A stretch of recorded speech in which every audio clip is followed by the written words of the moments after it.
Okay, welcome everyone for today's special council meeting for Wednesday, November 12th, 2025 at, what is the time? 6:36. Roll call, please. Mayor Alma Beltran, Present. Mayor Pro Tem Sabrina Rodriguez, Present. Councilmember Janie Molina, Present. Councilmember Diego Garza, Present. Councilmember Kathy Solorio, Present. Treasurer rise. Ishmael Oh, Spindola. sorry. Present. Sorry. Please rise for the flag salute.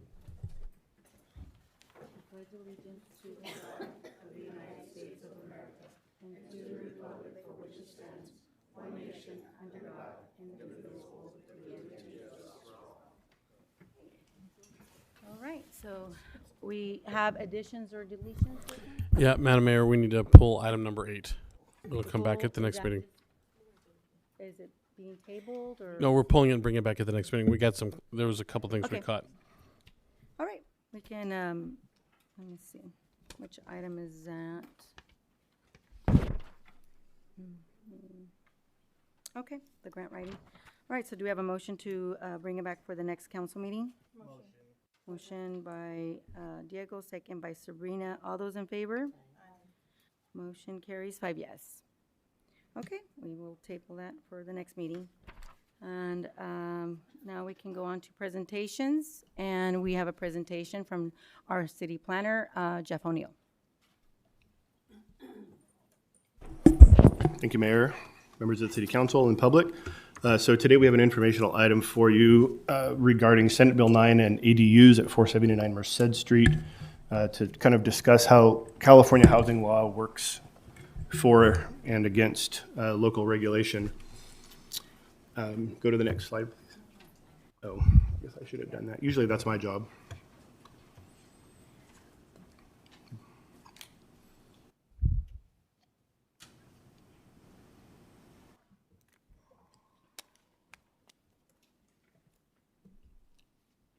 Thanks. So for the property at 479 Merced Street is zoned R1 single-family residential. The property is 50 feet wide, 150 feet deep. It's been vacant since sometime in mid-2018. So what's being proposed and constructed currently on the site are a total of 4 dwellings. There's 2 buildings, each of which contains 2 1,000 square foot dwellings. As shown on the approved plan, there's 5-foot side yards. There's a 20-foot front setback with a 20 by 16 concrete parking area suitable for 2 cars on Merced Street. There's a proposed drive approach. And then there's a 12 feet or more to the rear property line, which is the alley there. So the question is, how is this allowed? Go to the next slide, please. So what we have are 2 state laws that work in conjunction to facilitate this kind of project. The first is called Senate Bill 9, which is contained in California Government Code at section 65852.21, which deals with what we're going to call the residential development component. There's a second part that's not part of this, but it's referred to as the urban lot split component, and that's part of the Subdivision Map Act. Then the second part here is California's accessory dwelling unit laws, which is contained at section 66310 and sections that follow in government code also. Then importantly, we have what we're calling the reserved powers clause of the California Constitution, which is contained at Article 11, Section 7. And now keeping in mind when we're dealing with housing law, because there is a statewide housing crisis, we are directed by both statute and the Department of Housing and Community Development to interpret housing laws and regulations liberally to help facilitate the construction of additional housing. So, next slide. Briefly, although very importantly, the Reserved Powers Clause of the California Constitution says that a city or county may make and enforce within its limits all local, police, sanitary, and other ordinances and regulations not in conflict with general laws. General laws being the laws of the state of California. This, are you kidding me?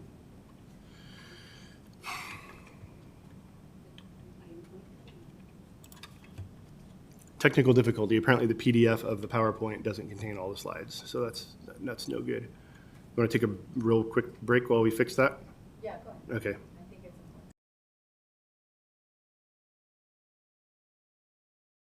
myself just for the public? Yes, absolutely. Good evening, everyone. My name is Shannon Chaffin. I'm from A&W, Alshire and Winder. I'm the Assistant City Attorney, the new one for the City of Parlier. I'm really super excited to be here tonight. I've been doing just public entity work for about the last quarter century, specifically with regards to land use and development, including ADU law. And so I will be here tonight in case there are any questions on that, and be with Mr. O'Neill to make sure that we can help address any concerns for those of you that have it. And I'm looking forward to being a part of this community. Thank you so much. Thank you.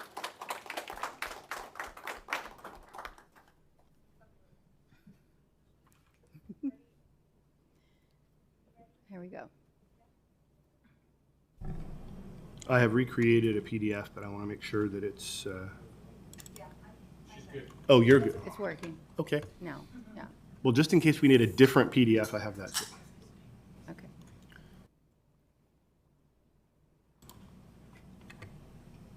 Okay, moving right along. The Reserve Powers Clause. So, I just read it off my screen. Yeah, you can see it on the big screen. So we'll come back to this in various ways later. So, next slide, please. So a quick background on local regulations, which is the local law that's contained in the Parlier Municipal Code. So Chapter 18.14 deals with R1 single-family residential zone. And that was amended in 1983 to modify provisions for what are called second dwellings at the time. So that predates any kind of modern ADU law, clearly, as well as SB 9. And so second dwelling is considered much more of a generic term. It was kind of used to refer to what we now call ADUs, but going back 40 plus years and farther. So then Section 18.14040I says that second dwellings could be constructed after June 23rd, 83, subject to a conditional use permit. And a CUP does require public notification and a public hearing. Normally that would be conducted by a planning commission, which the city does not have, so that would be held by the city council. Then 18.14140 sets parking standards for R1 development, including 2 covered garage spaces per dwelling on a single-family lot. And 18.14168 contains all of the regulations for second dwellings. And if you were to read those, they come across very similarly to things that would be contained later in ADU regulations. Next slide. Okay, so under Senate Bill 9, the city is required to approve ministerially and without discretionary review or hearing, quoting from the statute now, a proposed housing development containing no more than 2 residential units within a single-family zone. The city may impose, again, quote, certain objective zoning standards, subdivision standards, and design standards. The city does not have any subdivision or design standards that would apply. However, it does have zoning standards for things like setbacks, lot coverage, building height, and parking, which we can impose as long as those do not conflict with the provisions of SB 9. Again, this is contained both within SB 9 that we're precluded from conflicting with it, as well as within the California Constitution, because these are still considered general laws. Next slide. Is it just playing catch up?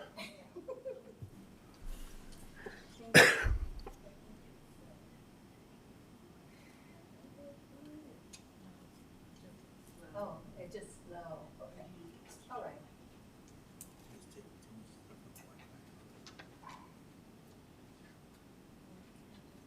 I mean, I'll start going through the next slide and we can see it when it pops up. So there are certain requirements in order for a project to qualify under SB 9 at all.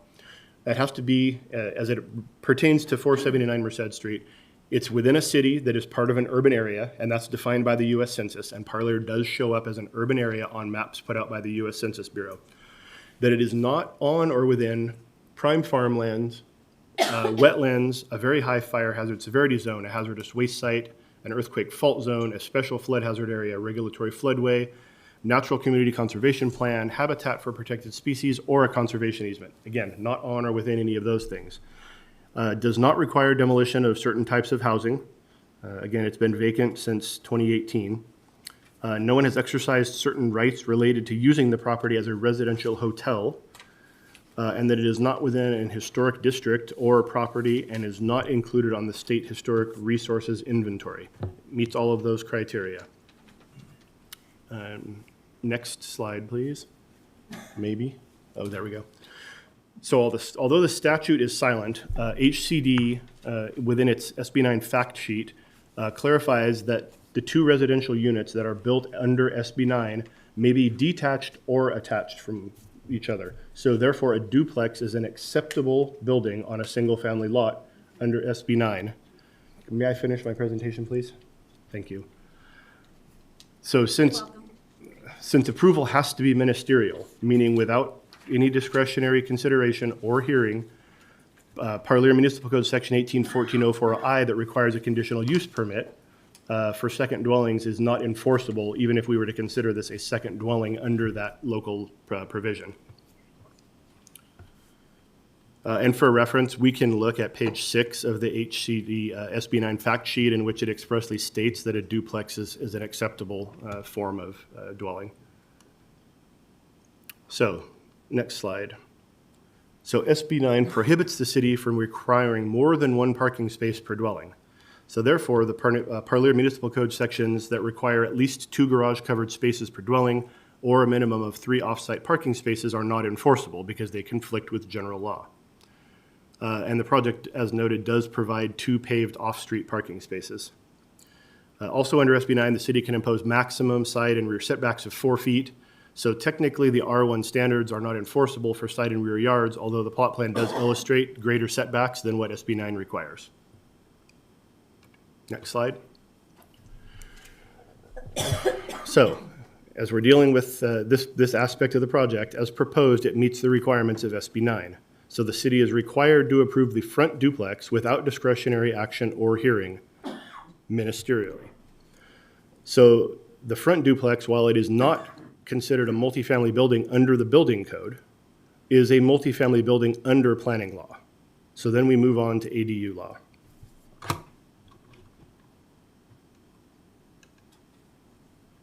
So ADU law provides for construction of one or more accessory dwellings on lots that are zoned for single or multifamily development and or with existing or proposed single or multifamily dwellings, broad gamut.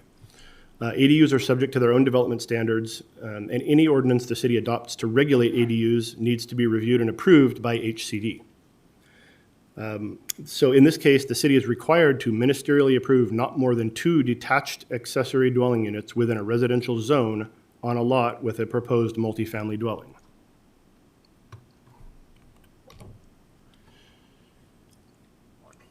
So because the city doesn't have a compliant ADU ordinance, we're required to follow what is contained in the statute. So then the question is, does this site qualify for ADUs? So it is zoned R1 single-family residential, which is a residential zone without regard to whether it's single or multifamily zone. The duplex is proposed duplex is acceptable under SB 9. It's a proposed multifamily dwelling. And then 2 accessory dwellings detached from the multifamily building, although not from each other, because the statute again is silent on that, is also acceptable. So then we go to, but what about parking for accessory dwelling units? So ADU law specifically says that the city cannot require any parking for an ADU if the ADU is within 1/2 mile walking distance of public transit. Using a measuring wheel yesterday, I walked from the far corner of the project site down the alley to Zedeker, then down Zedeker towards Manning to the Fresno County Rural Transit Agency stop that's near United Health Centers. It was 2,571 feet, so it was less than 1/2 mile. So accordingly, we cannot require any parking for the accessory dwelling units. So, next slide. So we combine SB 9 and ADU law plus the reserve powers clause. The proposed use at 479 Merced is appropriate under the combination of SB 9 and ADU law because it contains 1 duplex, which is a multifamily building under planning law, comprising not more than 2 residential units and has 2 off-street parking spaces, along with a second building, which is not technically a duplex, containing 2 ADUs detached from the multifamily building with no additional parking requirement. The city is precluded from requiring any processes like discretionary consideration or public hearings or imposing any additional standards that are conflicting with those statutes. And I have submitted a lengthy explanation and a case to HCD's Housing Accountability Unit and have tried several times to get a response from them and have not yet. So that is in the works. So then we have some other concerns that have been brought up either on the phone, in writing, or what have you. Couple things pertaining to owner occupancy requirements for junior accessory dwelling units and for SB9 projects. So the point made in the correspondence about junior ADUs is accurate because with very few exceptions, if a project includes a junior accessory dwelling unit, there is a requirement for the owner to live in either the primary dwelling or the junior accessory dwelling unit. However, this project does not contain a junior accessory dwelling unit. In brief, that is a unit of less than 500 square feet or less that is contained entirely within the walls of an existing or proposed single-family residence. None of the dwellings on this site qualify as that. Secondarily, the urban lot split component of SB9 does have a requirement for an applicant, specifically an applicant, not necessarily an owner, to reside on one of the properties that results from that lot split for a minimum of 3 years. But this project doesn't contain an urban lot split, nor has the applicant or owner requested an urban lot split in Parlier before. There was a question about how we were classifying the applicant and the limitation on the number of properties that somebody can own, with 50 being a number that came up. So within the context of this project, it doesn't matter whether the applicant is an individual or a business or any other classification because there is no requirement for occupancy either under SB9 or ADU law. And then there is no statutory limitation to how many properties a person or a business entity can own, and we don't have the authority to create any such requirement as the city. There was some proposed legislation in 2024 that made it through the state Senate, which would have placed the limit at 1,000 single-family residential properties per corporate entity, but that bill did not go forward. Questions were brought up about accessibility under the Americans with Disabilities Act. California uses the California Building Code, which contains provisions of the ADA and is generally more stringent than what the ADA has. But duplexes are not considered multifamily buildings under building code, despite being considered multifamily under planning law. To be a multifamily building, it needs to have at least 3 attached units at a minimum. So these buildings are not subject to accessibility requirements. Some concerns were brought up about whether other cities can change laws to allow certain things or prohibit certain things, specifically referring to what are called charter cities. In Fresno County, there are only 2 charter cities, which are Fresno and Kingsburg. The other 13 cities are general law cities, including Parlier, meaning, again, that they are subject to the laws of the state. So to be a charter city, that involves developing and voter approval of a city charter, which allows the city to, among other things, create certain ordinances and regulations that do conflict with state law, as those are related to matters of municipal affairs. It was specifically mentioned that parking, which has been brought up as an issue for this project, would be a local or municipal affair, which is possibly true, except that in this case, the parking requirements are attached to the statewide housing crisis, which is expressly noted in the statute as being a matter of statewide concern and not a municipal affair. So we could not make something that imposes a more strict requirement on a project done under ADU or SB9. There was some concern about compliance with the approved plot plan. The specific things that were brought up in that comment letter, there were no specific things that were brought up, just references to the fact or the concept that the construction was not compliant with the plot plan and that a revised plot plan would be needed. So during a site visit on November 11th, with the possible exception of the rear yard, the buildings are positioned on site as illustrated on the site plan, or plot plan rather, within acceptable tolerances, like within inches or less. Due to the difficulty in establishing exactly where the alley right-of-way location is, the distance in the field may be greater than what the site plan shows. The applicant has been directed to revise the site plan to notate the discrepancies between what was approved and what is in the field, and that will be submitted as a revised plot plan. And then the plot plan refers to the northern building as a duplex, which is, again, a convenient term for discussing it. but it's not technically a duplex. So the plan will also be revised to reflect that the northern building consists of 2 ADUs rather than being a duplex. So that concludes staff's presentation on this item. We'll turn it back to the mayor. Okay, thank you for that presentation. We have a list here for, this is for this. I can't read the actual handwriting, so let's start with Aurora Martinez. Okay, so this is the order was given to me, so I don't know what your order is. Okay, well, we all have our names up there, so we'll go, first one will be, Leo. Okay, go ahead. Then I don't need these. No, they have their own, yeah. No, it's for the minutes only. Okay. Hello? You have 3 minutes. It's gonna be 3 minutes per person. Yep, thank you. My name is Lionel Lopez. I want to say thank you, council members, mayor, officials, and all the community members who showed up. I know it's a lot to come out and present and talk about an issue that's important to all of us. I am from Parlier. I was raised here, went away to Fresno State, and then traveled around the country working in construction. 5 a.m. in the morning, my windows started rattling. And that's because there was a concrete truck parked right outside. 5 a.m., 5:30, I called the cops to find out there's multiple concrete trucks outside my bedroom window at 5:30 in the morning, waking both my wife and I up.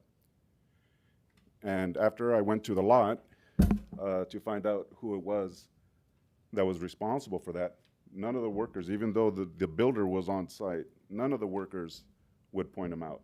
And he didn't speak up for himself either. So at the very least, that shows disrespect. And it shows disrespect and inconsideration for the people of the community, for my neighbors, for ourselves. And about 6:30, the police finally showed up. Along with the concrete trucks pouring concrete, there was also a pump machine, which is excessively louder than a concrete truck pouring concrete. All of that is to say, I don't know what we're building, what kind of community we're forming here. What is it exactly that we're doing?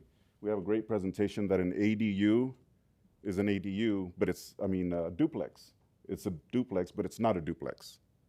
And I understand we got to do these verbal gymnastics to be able to make everything fit the way someone wants it to fit.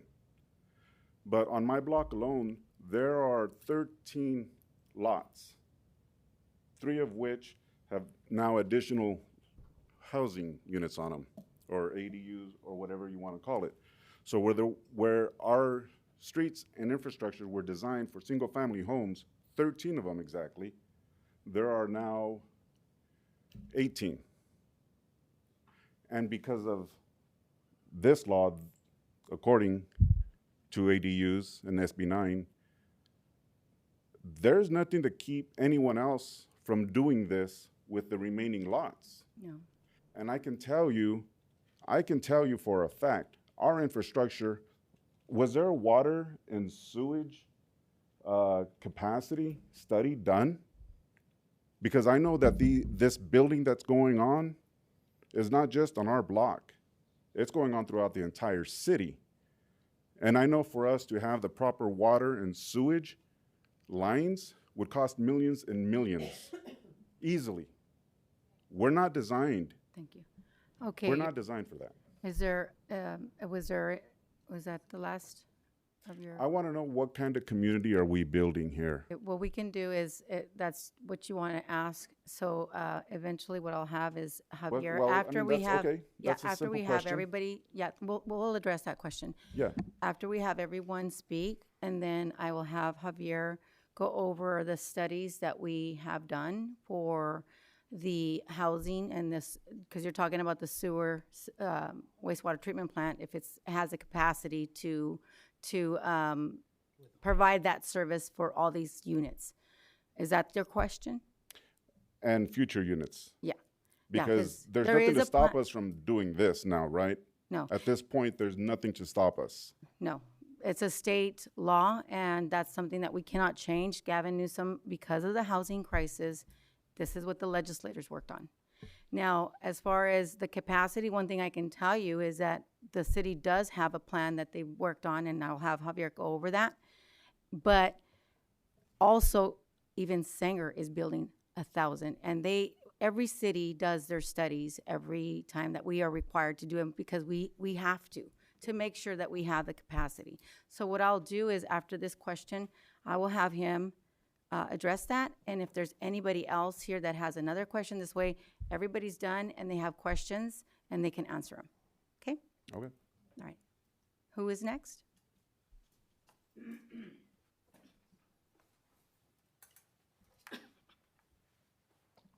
My name is Rosa Valencia.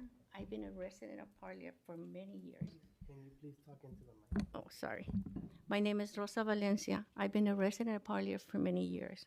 I went to school here and was a businesswoman also for many years. The majority of you guys know me. I live in the corner of H Street and Merced Street.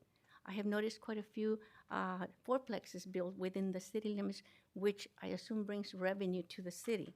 My concern to you is that now that we have more people, more traffic, more congestion of parking space, I would like to know what the city's doing regarding this matter. I also, I live within a block of the elementary school, which is Cesar Chavez, and I see children walking with their parents or by themselves to school. I'm concerned because there's more drivers running stop signs. There's because of the congestion of people. My question to you is, what is the city doing to prevent a fatality from happening due to the congestion of traffic and parking space? Okay. And that I will also have him address that. And Javier, because one of the other things that changed with this law, and I think Jeff already went over it, but it is the parking is not a requirement anymore. This is something Gavin Newsom changed. So because of the housing crisis, we cannot go against what's state law. All we can do is comply with it, and we can't do ordinances to go against the state law, as Jeff explained. So as far as the safety for the pedestrians, I will have our chief explain what we're working on, because there is things that have been in the process where I don't know if you've seen the new crossings that they had at several schools. This is something that our engineer is working on, and also creating a safe route to school, and which would be like a trail that keeps them separated from the road. You'll see, which Javier has that on his list of things to do for the city, which would be something where you have the road, and then you have some plants and trees, and then the trail is away from the road. So that way it's not directly next to the road where the kids have to walk there. So that's something that he can go over as well. I'll have the chief explain the safety part about it. And Javier, I'm sorry, is mainly our engineer that's working on all these items. So that way he can explain that. So is there anybody else that likes to address the board, right, the council?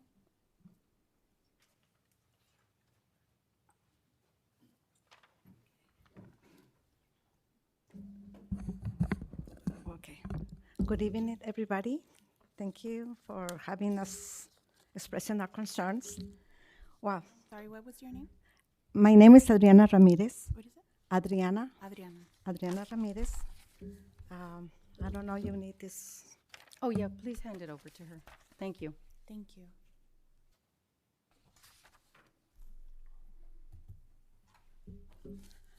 Okay.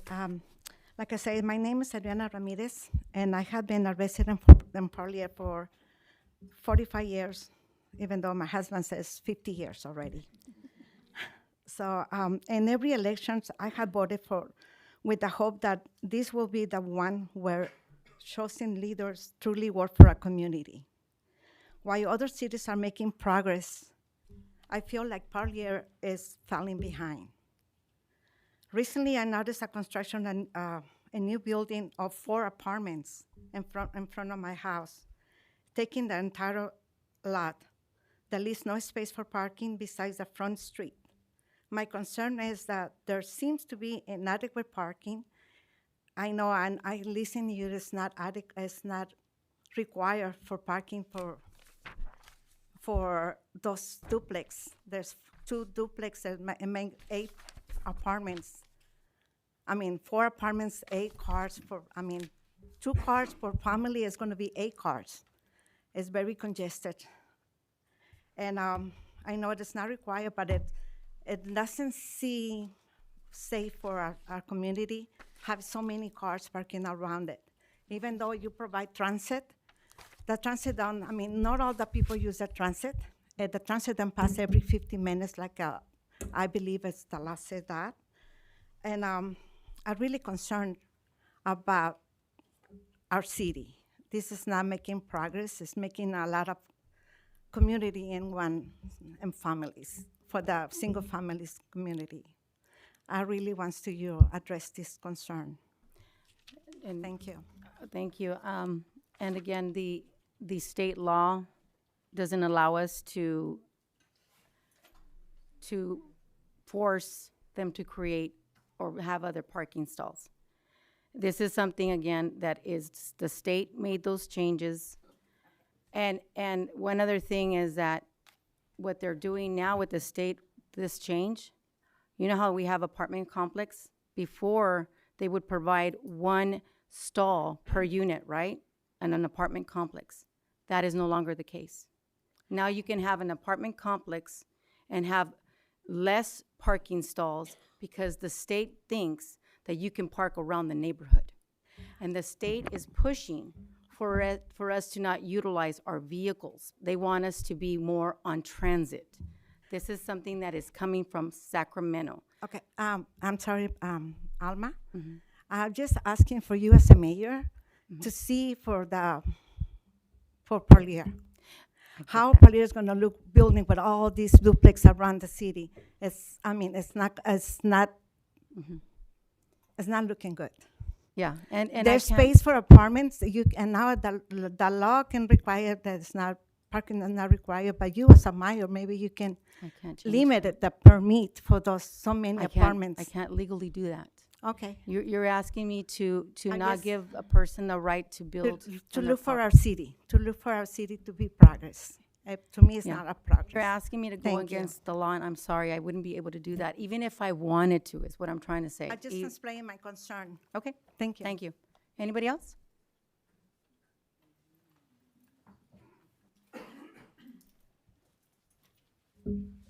Good evening, Mayor and City Council and citizens of Parlier. Some of the issues that we're looking as far as on the lack of parking is because we have so many cars that are abandoned. If we look at Merced, we probably have like 5 or 6 cars that are not moving, they're abandoned. So as we get bigger, the city gets, starts to grow, which is fantastic. Yet, we still have those cars that are not moving. We did bring that issue into our committee that, we need to tag those cars. And some of those cars, what they do is they'll push them like another feet or 2, and they'll say, oh, guess what, we moved it.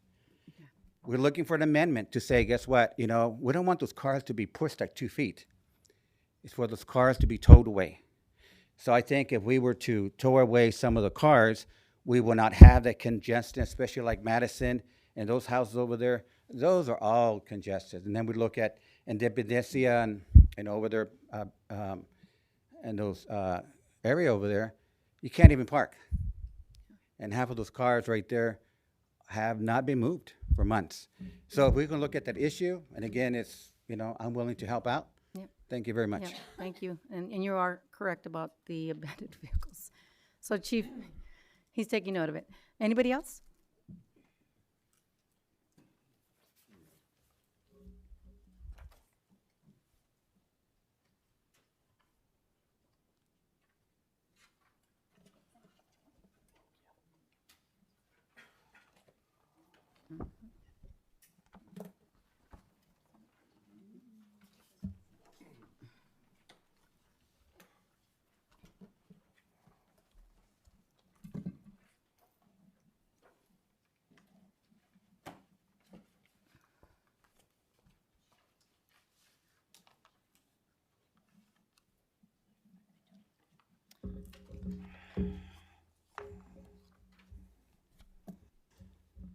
Good evening.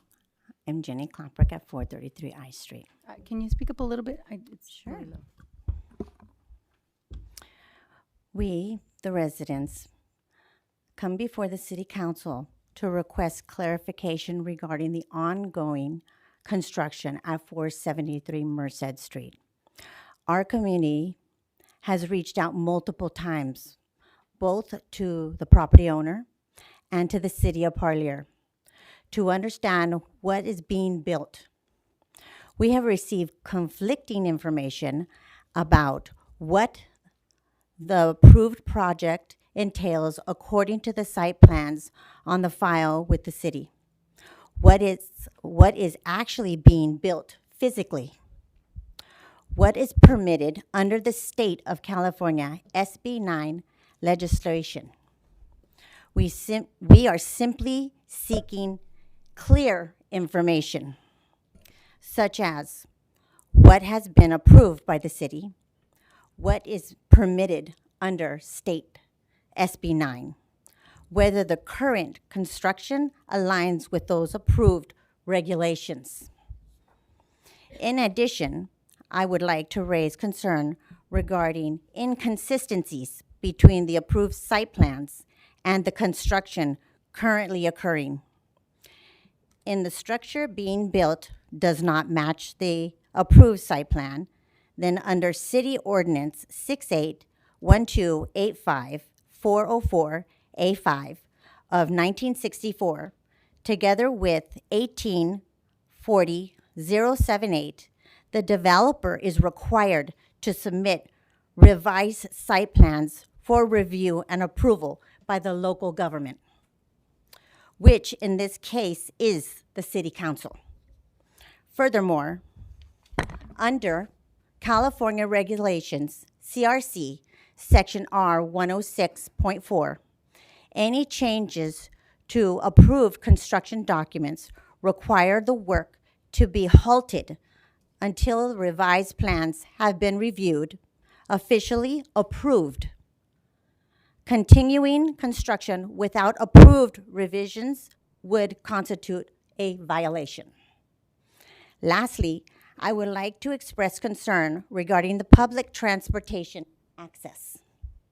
Currently, Fresno County Rural Transit, FCRCTA, bus services in Parlier operate on a limited schedule, with one pickup in the morning and one drop-off in the evening. I called this morning to verify. This limited access raises serious questions about whether this location qualifies under the SB 9. Government Code 6852.21 as an eligible site for this quadruplex, according to state SB 9 section Government Code 6585.2.21. Qualifying projects must meet the California Public Resource Code 21155 and 21064.2 of a major transit bus, defined of the California Environment Quality Act, is an area served by the public transportation that operates at least every 15 to 20 minutes. Okay? Based on these definitions, Parlier does not currently have the level of public transportation service required. Therefore, the construction of the quadruplex will not meet eligibility requirements outlined by the state SB 9. And I have provided you guys information that serves of the confusion of so much. The last form on your guys' information states that the building being built is a building, a 1 SF, and 3 new duplexes. It doesn't say anything about ADUs. Another thing is transparency. Your site plan does not state ADUs. It does not state SB 9 regulations that should be followed. This says duplex. That's it. Okay. Doesn't say SB 9 on there, which should be on there. Doesn't state anything else that should be transparent. Okay. You have 3 duplexes on your application, but yet there's no 3 duplexes on here or ADUs on your site plans. So the revision should, like I say, constitute a halt. Thank you for your comment. Thank you. And as far as the FCRTA, I am the chair for that board. We don't even have to bring up that. I can answer that question. Yeah, but I am the chair, and let me just clear this. No city has every 15 minutes, only city of Fresno. So, but that, we're not in LA. We're talking about the city of Parlier, and I ma'am, I gave you the opportunity to speak. It's my turn right now. I sit on that board for the FCRTA. And no city has a transit that goes through any Orange Cove, Parlier, Sanger, Selma. None of those cities have a route of 15 minutes. So I will, and no city here has that.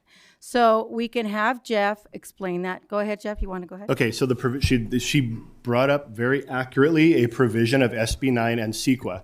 However, we're not, the provision that she brought up precludes us from requiring parking even for the SB 9 units if it is within a half mile of a major transit stop. The ADU law is entirely different and does not state major transit. It just says public transit. So there is a distinction. Just a second. Can we let him, we gave you the opportunity to speak. Okay. So are you going to speak then? Because I want to get done with everybody, and then that way Jeff won't get no interruptions after that. Man, you want to do this? Okay, listen to you. And We're just gonna, Mayor, if I could, please. yes, could you, because And- you're Thank you. not This gonna is- tell me no. This is a reminder that I this just is got those. public comment period, not public Okay. question and Can you pass answer. this over to the- However, if you have I'm not the legal questions, expert. please ask them, I'm giving and it then to the the- mayor may direct staff to answer them after all comments have been received. Yes, okay. So thank you. this is your opportunity to speak. We want you to be heard. But once all public comments are done, that's the city's opportunity. Thank you very much. Thank you.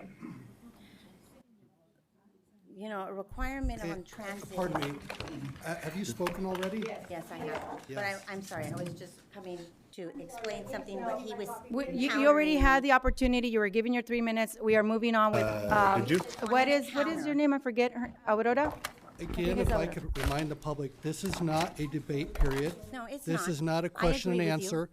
Everybody has their 3 minutes. We want everybody to have the opportunity, and I don't know if there are other people that want to speak. But I'm just So- saying is if he's countering my questions, And sir, that's, I just want to go ahead and reiterate that the transit I time understand, was but not this going is to help not the somebody place who to needs do to go to that. the doctor on those duplexes. We're done with that. We're not debating anymore. You're not going to debate with state- our it is city a attorney as well now. So requirement you may that's have a written. seat. You had your 3 minutes. I following need to state move on requirements. with Aurora. It's her time right now. Okay, and I just want to remind everybody, it is a state requirement to Okay. have. You already said that. To have a It's- bus. it's that- been said or and it's some been type If of you like, we can transportation. take a recess until the I public think I is was ready. going to get there, yes. Take a If- recess, if- 'cause I can't find my copy. Okay, or we could go Okay. to another speaker if there are other speakers. Yeah, let's go to another speaker. Who's next? Aurora. Is there any other one? Okay. What was? Okay, I'm sorry. Go ahead. And Sorry. if everybody could be quiet, because I want to hear what you say, and I've been operating heavy equipment so much as a kid, I have tinnitus, so I can't hear very well, so I appreciate everybody helping me out on that. Thank you. And my voice is a little, so bear with me as well.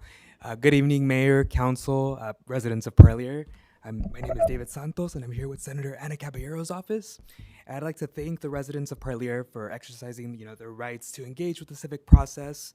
As you know, Senator Caballero does come from a local government experience background, so we appreciate, being able to come to the chambers, connect with you all, and just listen to your concerns.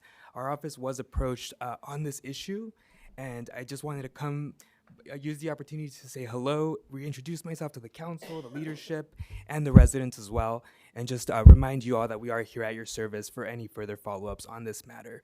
I will connect with Mr. O'Neill regarding the HCD case that he submitted and hasn't heard back Yes. from. we'd like to serve as a resource on that item. And again, I just implore you all to remain engaged. Council, Mayor, we've enjoyed a really fruitful and collaborative relationship with the city, so we'd like to keep that going.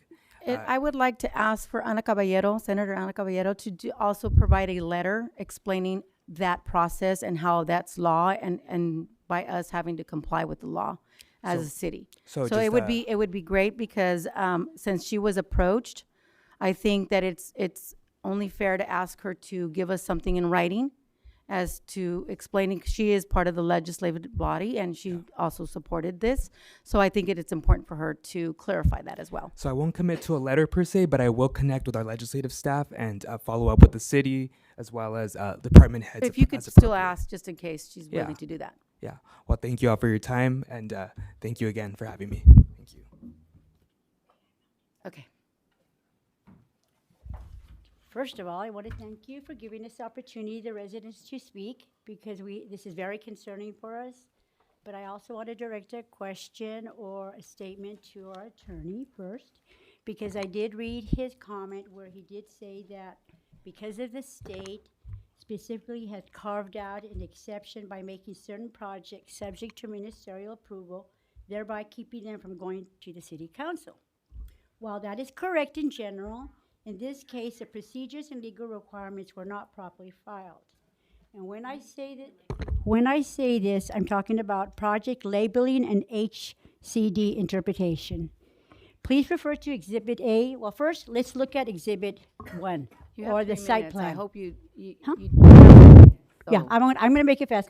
Let's Should- go ahead go and ahead, look you at have the 3 site minutes. plan. Looking at the site plan, we see nothing but duplex and duplex. Okay. So that's all we see. So please refer to it. Showing the site plan, each is labeled A, B, and C, and D, representing 2 duplexes, which create 4 primary units. As shown in Exhibit B, if you guys go to Exhibit B, this is from the California Housing and Community Development, provides clear guidance how it interprets site plans showing 2 duplexes. And this is what this site plan does, shows 2 duplexes. Consider that configuration to represent 4 primary units. That's how the HCD, how they look at this. I'm not, you don't, he doesn't. HCD looks at that. And you can look at the exhibit with the law on it, how it views this site plan. Now, on submitting site plans, is there any indication that there's an SB9 project? Looking at the site plan again, where does it indicate that there's an SB9 project? Does anybody see it? Because I don't. I don't see none of it here. But if you go and look at it, it's supposed to be.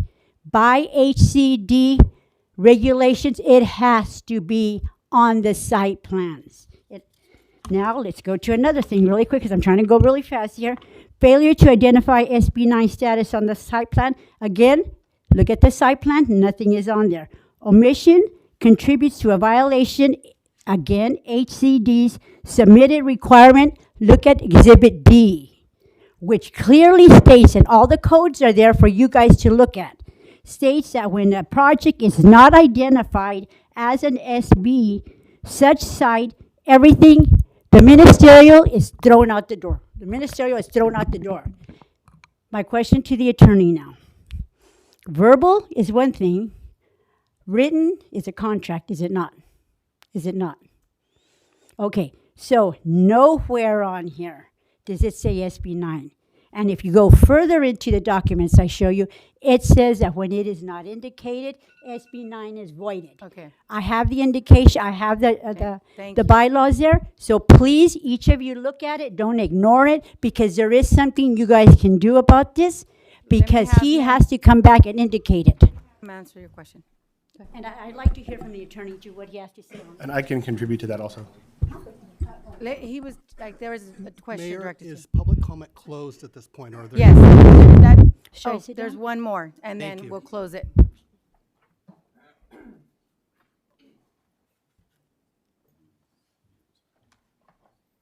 Good afternoon, council members and the public. And again, I'd like to thank the community for exercising their freedom of speech and coming here tonight. You know, it's a Tuesday night. It's a difficult day for I'm me. sorry, can I get your name, please? Joshua Hernandez.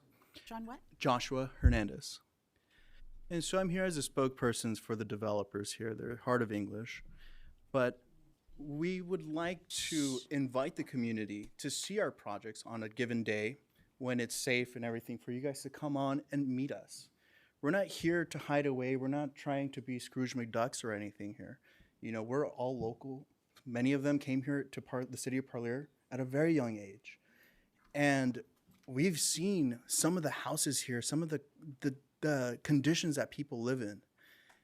And our intention is not to affect the community in that aspect. And we're glad that you guys are bringing this to our concern. And maybe in future developments, we can apply those concerns to our projects. And so I'm offering an olive branch to everyone here, or anyone really. I've offered it to the council members as well with the recent project we had on East Avenue.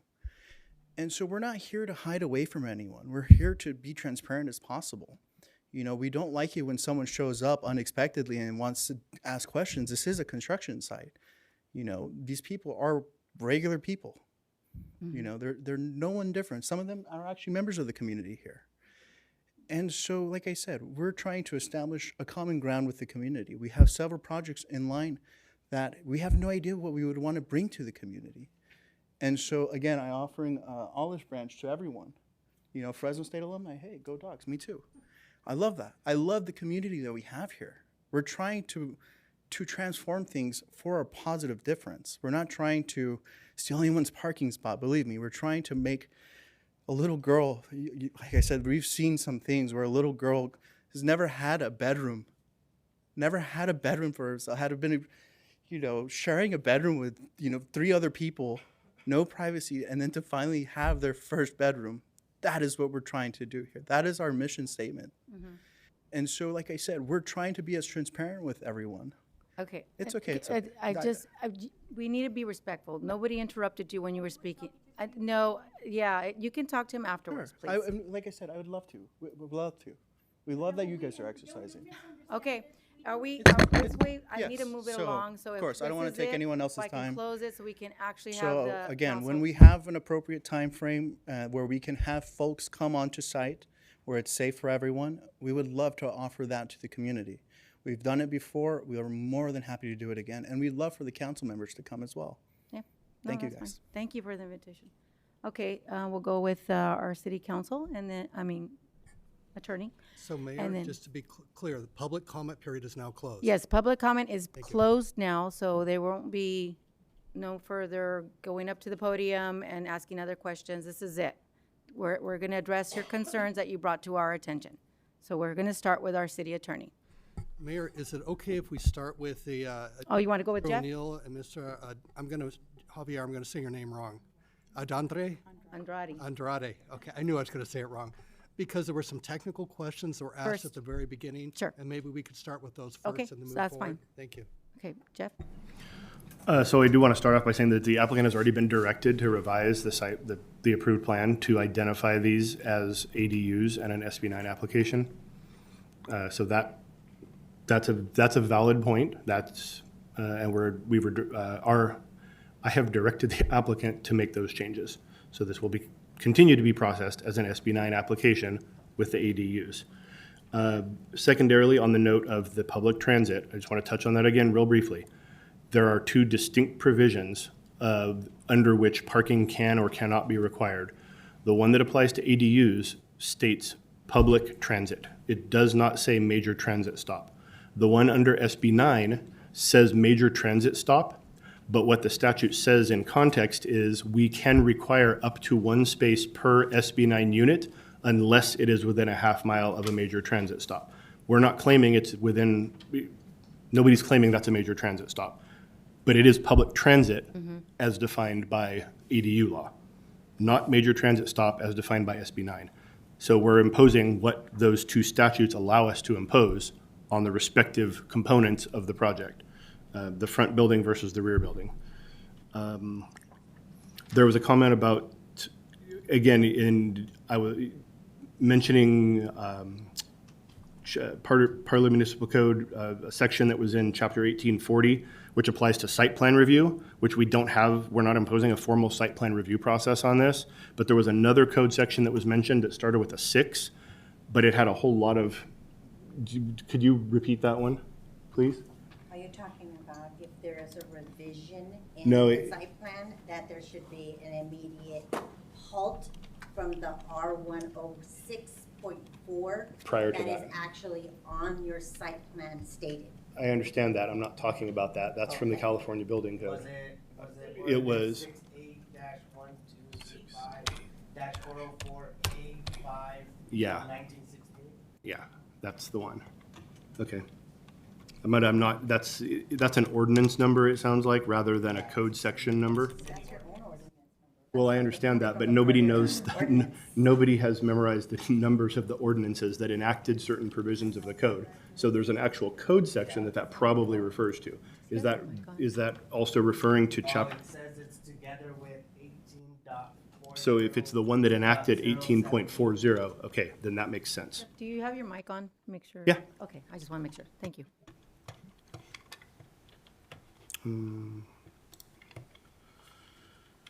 Parking vehicles. I suppose that wraps it up. Yeah, so we'll turn it back over to the city attorney. Thank you. And for the city engineer, there were some capacity Yes, questions, I for believe. the wastewater treatment plant. So Jeff is the expert when it comes to ADUs. I'm not, but this capacity question comes up a lot in California. These kind of laws were kind of dumped on the cities and said, figure it out. No, I mean, we can't even charge impact fees for 750 square feet. So we can't even charge them for increasing our capacity like we usually charge on the developer. That's state law. So is it worrisome? Yeah.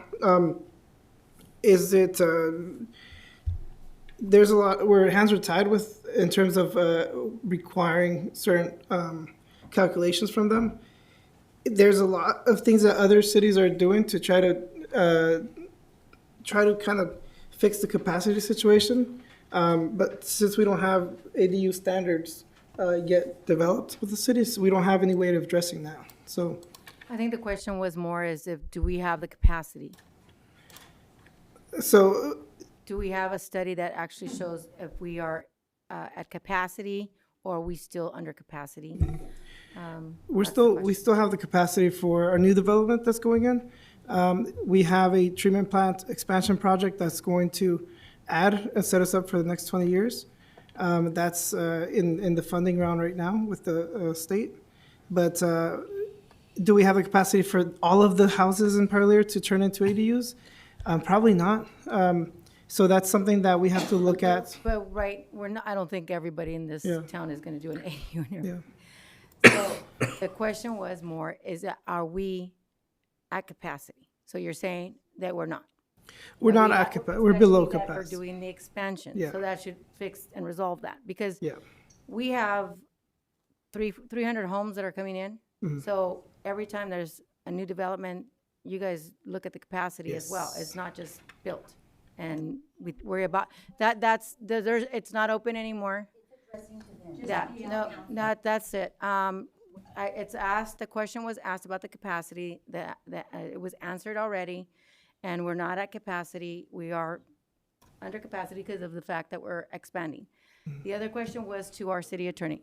I want to go on record, that does not address.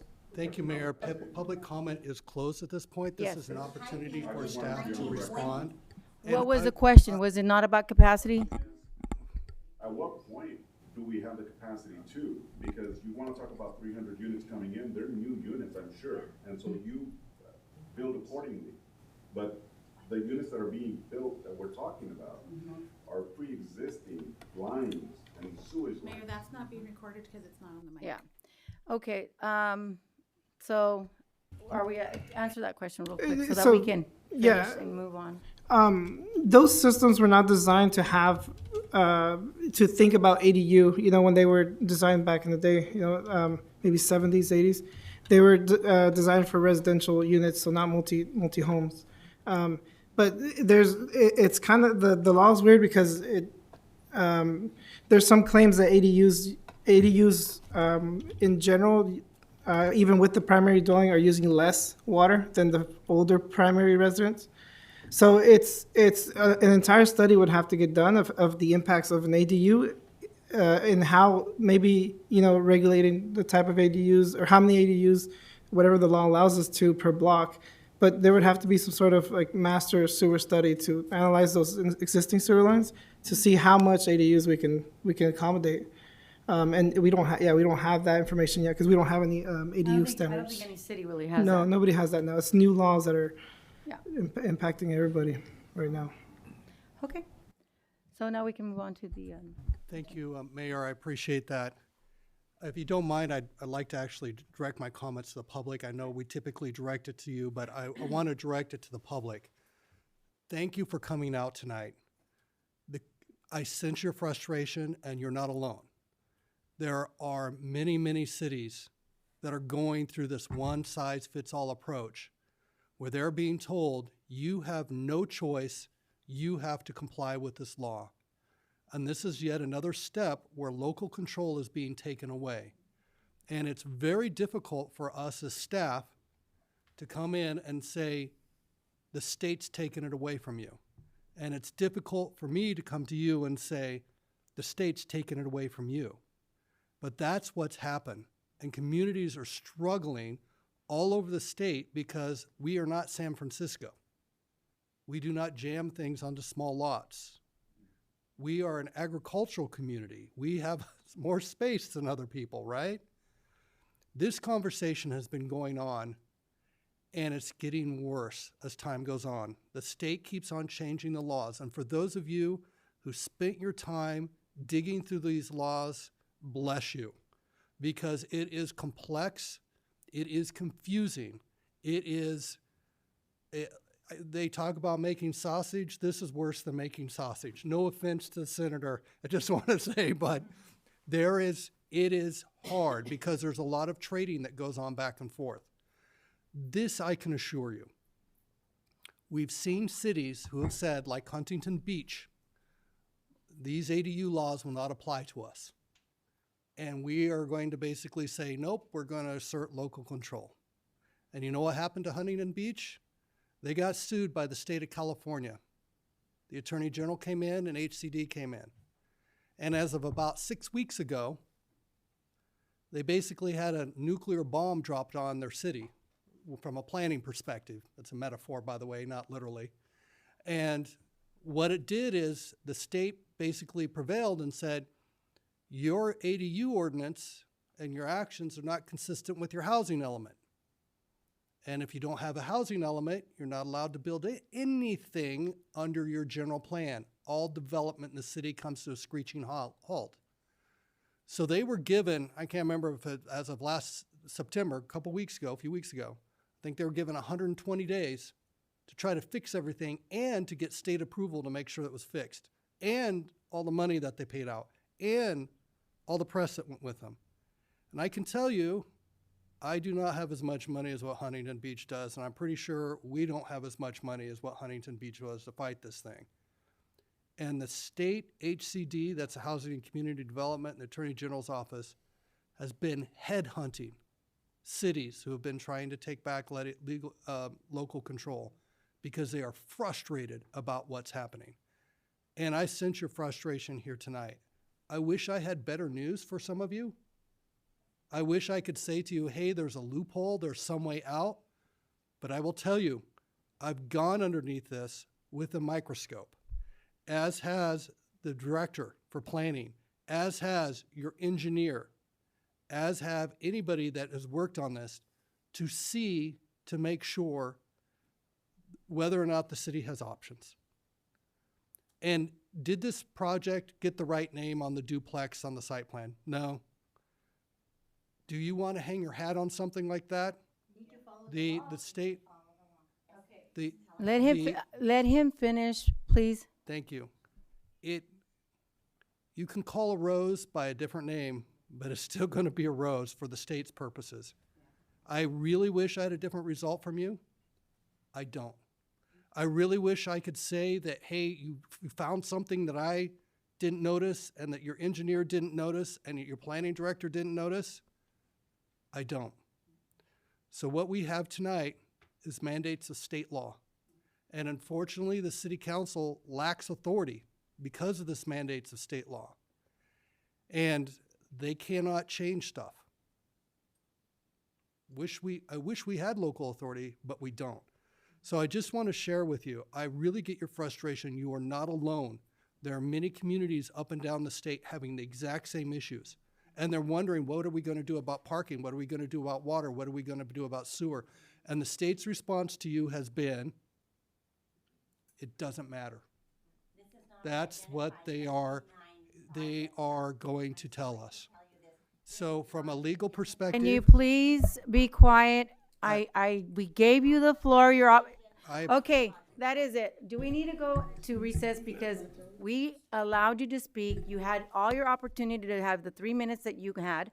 He is addressing the concerns, and now because it's not exactly what you like to hear, then you need to contact the legislative body so that the Senate and the Assembly can change these laws. It's out of our control. That you contacted Ana Caballero, contact every legislator up there to change these laws. It's coming from them. Thank you, Mayor. I appreciate it. Now, again, I would like to All right, reiterate, thank you. if I can reiterate, we've already directed the applicant to change the verbiage on the application. And just, doesn't say that. You have to follow HCD. so just as a secondary note on this information that was submitted from a 2022 guidance note from HCD, what is contained in here is directed to protect the applicants by stating that the agency doesn't have to approve this as an SB9 project unless it states it on there. Regardless of that, I'm not even disagreeing with the premise. We have already directed the applicant to revise the site plan, and I'm sorry, I'm not going to call it a site plan, it's a plot plan, to reflect that it is a duplex under SB9 and 2 accessory dwelling units under ADU law. That has already been directed. Okay, that is it. We're going into recess. That's an entire statutory section Please, that describes 4-minute everything. recess.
All right. All right, we're back.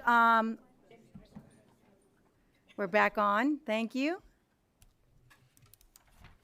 Okay. So since now all that's been addressed, we can move on to the next item on the agenda. Okay. So now we can move on to consent calendar. Is there any item on the consent calendar that anyone would like to pull at this time? Madam Mayor, I'm so sorry. I believe there is a general public comment as the next one on the agenda.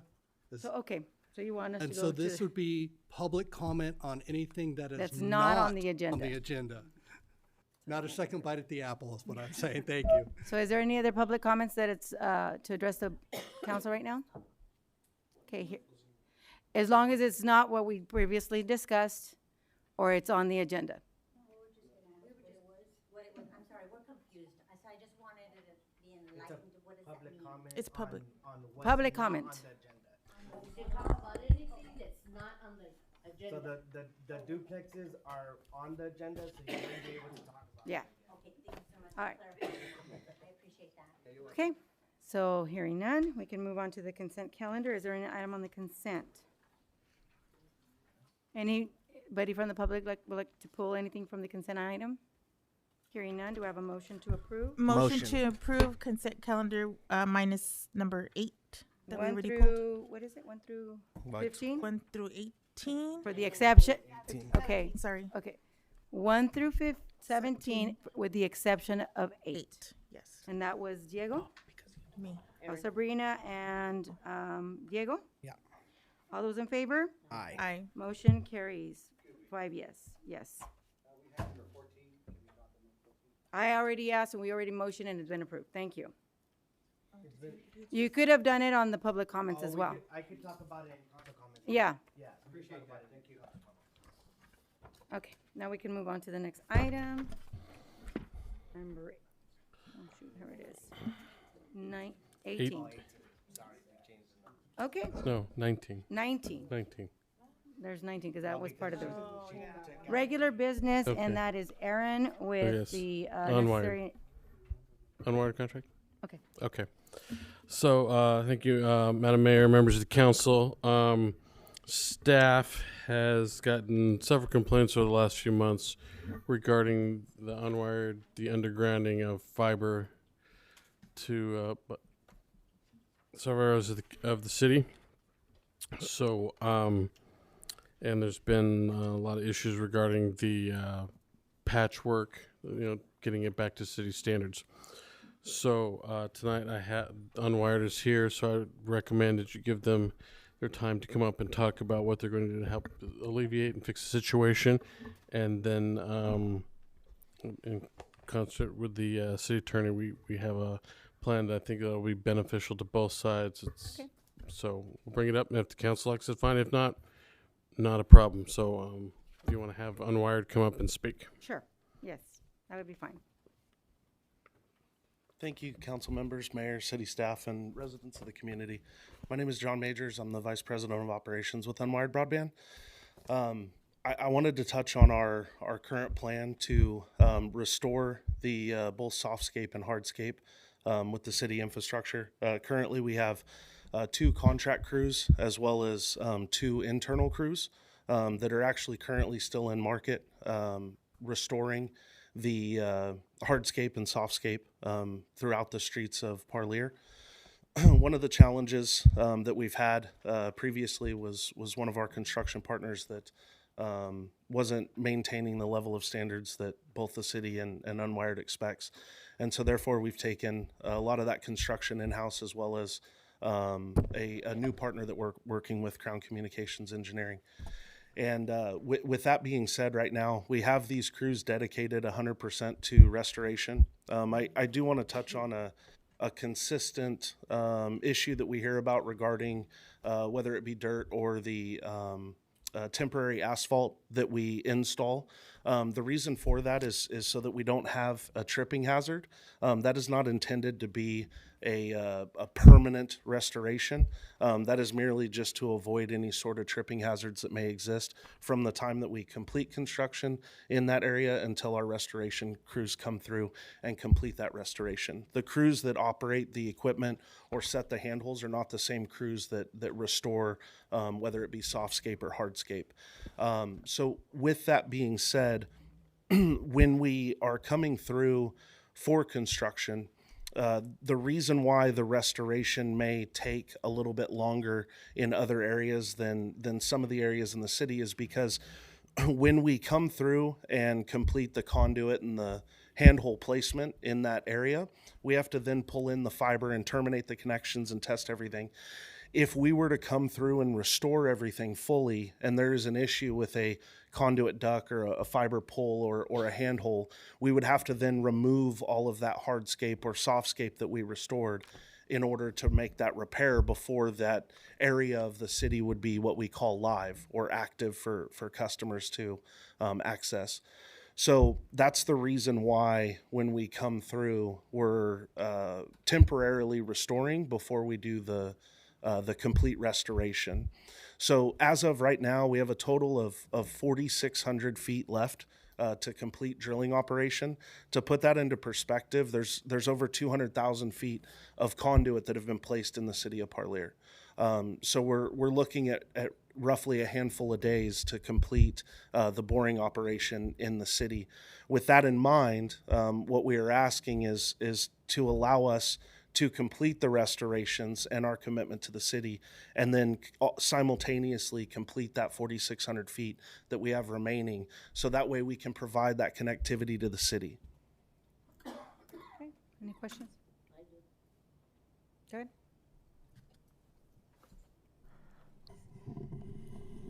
So you're asking for more time, right? To continue your project? Yes, ma'am. Okay. Well, I think this is me talking. I think we gave you guys plenty of times. You guys really messed up. You guys are messed up our streets that we had barely had done. Javier had them barely done. Now we have cuts and patches and sidewalks and hazardous things that were left behind. And we gave you a chance. We gave you another chance. We gave you another chance, and that's too much already. I don't want this to continue. Period. That's enough already. Because you guys did some real big damage, and our streets are also look awful. My question was, are you guys going to pave the whole streets, or you're just going to pave the patches? It looks like you guys are just doing the patches. We're repairing according to city standards that Javier is. When you got our street wasn't in patches. That's the thing. And then when I got a phone call that one of your employees was impersonating a city worker, that was horrible. And it did get reported to Javier. And then there was another one that went by, and he said, we're going to do it anyway, whether you like it or not. See, those are just negative things and bad things towards you guys. And for my part, I don't want this to continue. It's up to the rest of the council, but enough is enough. We gave you guys several chances, and you still keep doing the same mistakes. Okay? I'm sorry, but that's the way I feel, because I love my community deeply. And my constituents and the people mean a lot too. And if they're being affected, we're being affected. Okay? So I'm sorry about that. Any other council member? Yes. I also understand what Kathy's saying, because I know you guys have been up here to talk to us before, I believe twice. It was a big mess in the beginning. They said, okay, we're going to do this. We're got a camera now. It's going to show, make sure we don't hit any lines, make sure we don't have all this. Same thing happened again. Lines were hit again. And we're the ones that get the calls. We're the ones that hear it. What's the city doing? Why you guys aren't doing anything? Why you guys continue to have these people out here? I recalled them. I know Javier's gotten a lot of calls, as we have. And I feel the same way as Kathy. I feel that we were good enough to let you guys continue several times. I do go sometimes because, of course, we've been here for a long time. We have family in all different areas of the city. Gone to different places in our city, different neighborhoods, where they telling me again, look at our sidewalk. When they put the wiring, they pull the sidewalk from the curb. So now I have to be really careful. I almost tripped. There's still gravel like around where the holes are. There's like gravel, and I'm like, wait a minute, haven't they come to this neighborhood? They're not even working here anymore. And I did talk to Javier. He did say that you guys were gonna fix everything, but I believe this project was supposed to have been finished by when, Javier? I think it was already should have been done already. A few months ago, and we extended it, and now we're hearing the same thing again.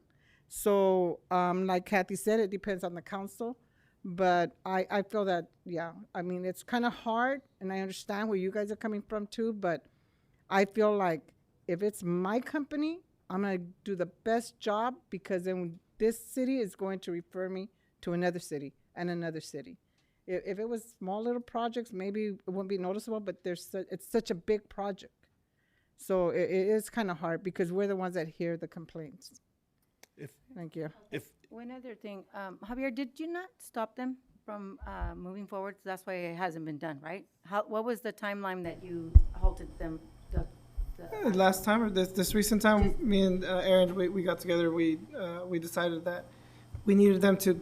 They gave us a plan that they would be done by the end of November. Yeah, but I mean, they weren't that's the reason why it's not complete, because you because we did that, and then they did it, but then we stopped it again and made them fix, because according to Javier says, just it's not in great shape and doesn't really follow our street cut policy for the most part, correct, Javier? So we thought we'd have them get started on that. What the city attorney and I kind of took a stab at this one, which won't make Councilmember Solaro happy, but it would probably get this done. The recommendation would be to table this item until the meeting we want to schedule for December 10th. That will give them 3.5 weeks. They say you have 3 weeks to do the 4,000 feet. It gives they have until December 10th. Drop dead date. I understand, Kathy. I got it. It's not.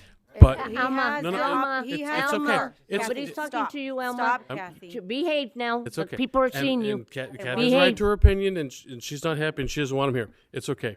So what? That's right. My recommendation is. He's talking to me. Is to be quiet. They will continue the restoration of all the infrastructure that they've screwed up. Get that fixed. At the same time, finish the last 4,000 feet. Now, according to Javier, and this is correct, right?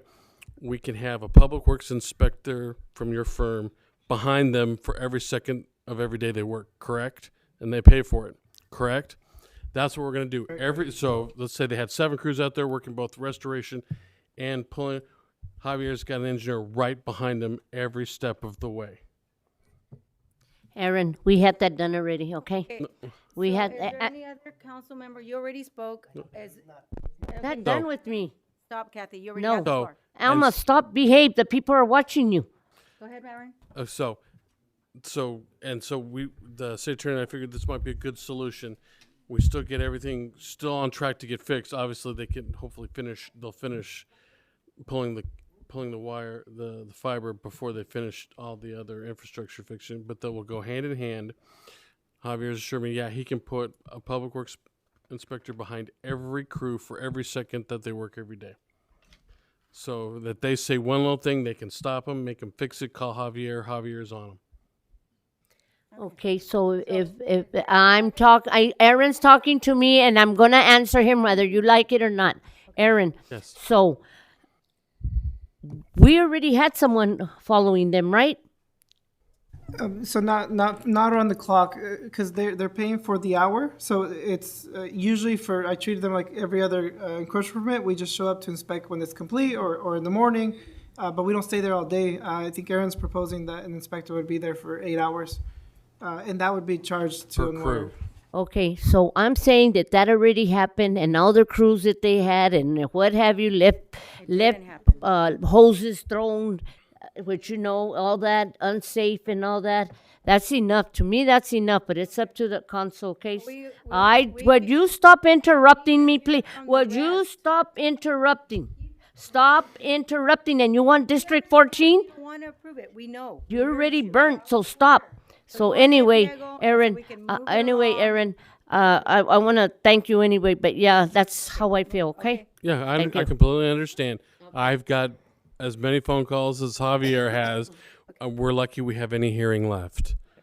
Go ahead. My only concern is making sure that we clean up after all the projects, because I know in my neighborhood, the holes have been left open, and especially where it's dark and we have our kids and we have our adults that are walking at night. That's the problem that I have with the whole situation. Like Kathy says, we do get a lot of calls, but if we're gonna go along with this, to me, if it's at the end of the day, everything should be picked up and closed up, and make sure that the residents are safe, because at the end of the day, we're here for our residents. So if we're gonna have someone 8 hours a day with them and it's not coming out of our pocket, Yeah, then it's not. I have So, a problem with and, that. and the other issue, and Javier could probably address it better, is the safety issues that were huge for me, especially the potholes, the issues with the curb gutter and sidewalk. Yes. Sabrina? I'll just piggyback off of what Diego said. Again, in my area, on only half of my district, yeah, phone calls left and right. It's the open holes. The same thing Diego said. We have people walking through there, the schools around there, kids walking to and from school, parents walking to and from school with their kids. We just want to keep it safe for our residents. And again, just clean up after yourselves. But if we have somebody there constantly, I did see some of the guys, every so often come out there, but if we can just get somebody to make sure it's covered up and safe. Thank you. Yeah. Once we're done up here, then I'll open up to the public. With that, Mayor, I have just one more thing I have to bring up. The possibility of Unwired using actually instead of subs, is that a possibility? For the drilling operation? Yes. We don't currently own drills to be able to operate that. That's something that would have to be outsourced. Okay. What I can do is commit like myself and Scott to be on site with those crews. Okay. And as well as one of Javier's guys is going to be right there with you. Yes, sir. I just wanted to make sure, because at least one of your subs, I'm sorry, is terrible. And that's why we're having a lot of these problems. And so we can't have that happen. I won't allow that anymore. So as you've heard my spiel on this a couple of months ago, so you know where I lie on this. So I just want to make sure the citizens are protected. We just get this project done. All right, that's everybody? Yeah, I'm just going to agree with the same thing everyone said, because there's been a lot of issues. So I can open it up now to the public.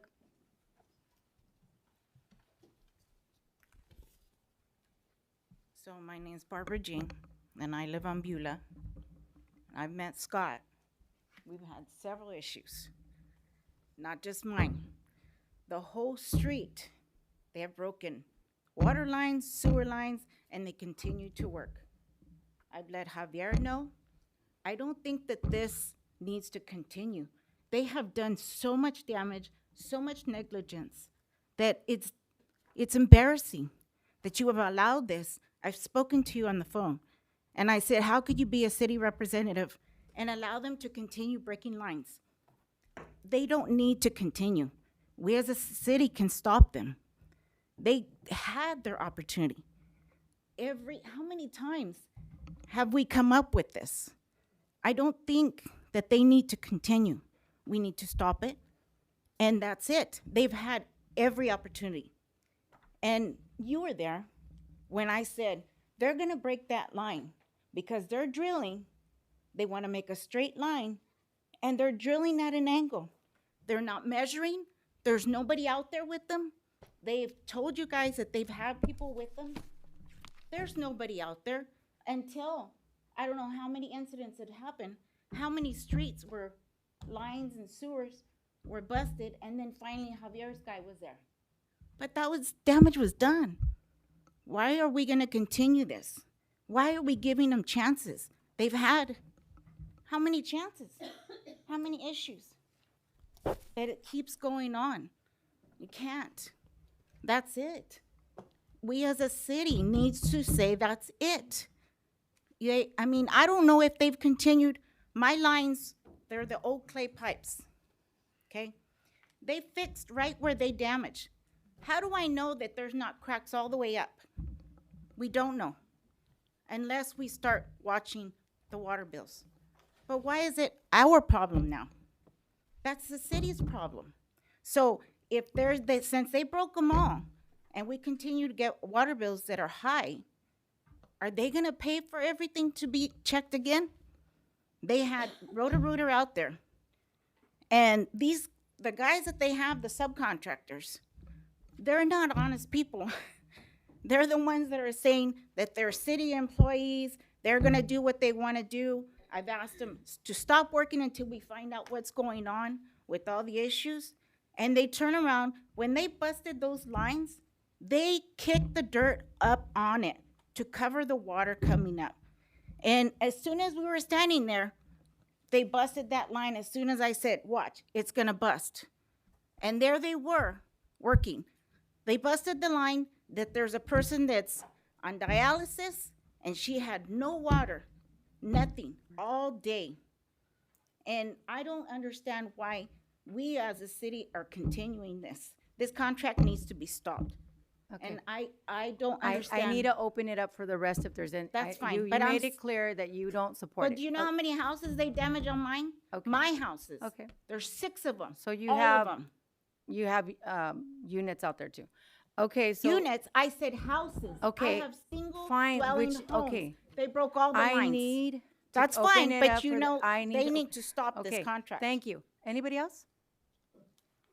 And just a reminder to the public, there's 3 minutes Yes. on the conversation. And so if you see the lights flashing over here and you're getting the high sign, your 3 minutes is up.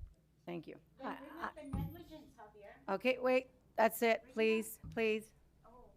I think I also am concerned because I've had renters call me that they're in front of their house, it's broken. So my question to each of you, when has the city of Parlier become babysitters?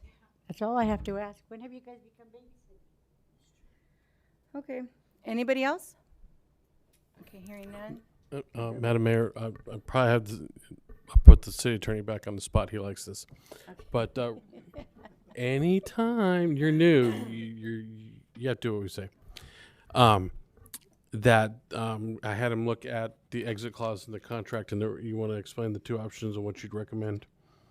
So there's 2 types of exit clauses. One is for cause, and you can exit a lot faster. The problem is you're probably going to end up in litigation. Yep. And you need to be able to document all of the issues that have happened.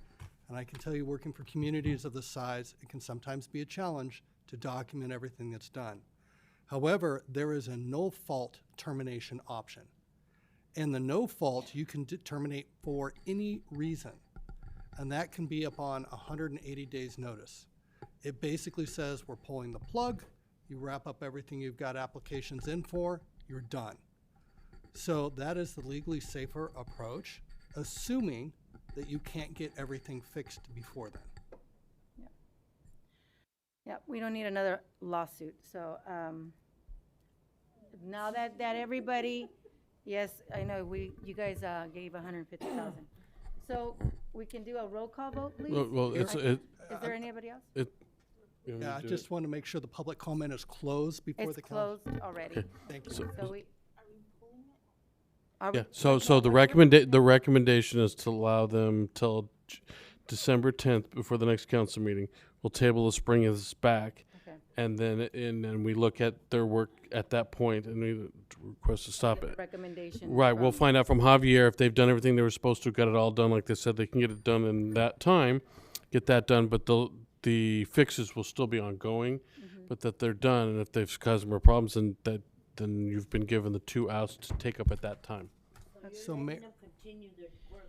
Yes, That's right. that's, Mayor, if I may, It's a recommendation because, Right, to avoid litigation. The 180 days, attorney, what was that? I'm sorry, I didn't catch your question. Saying something about 180 days?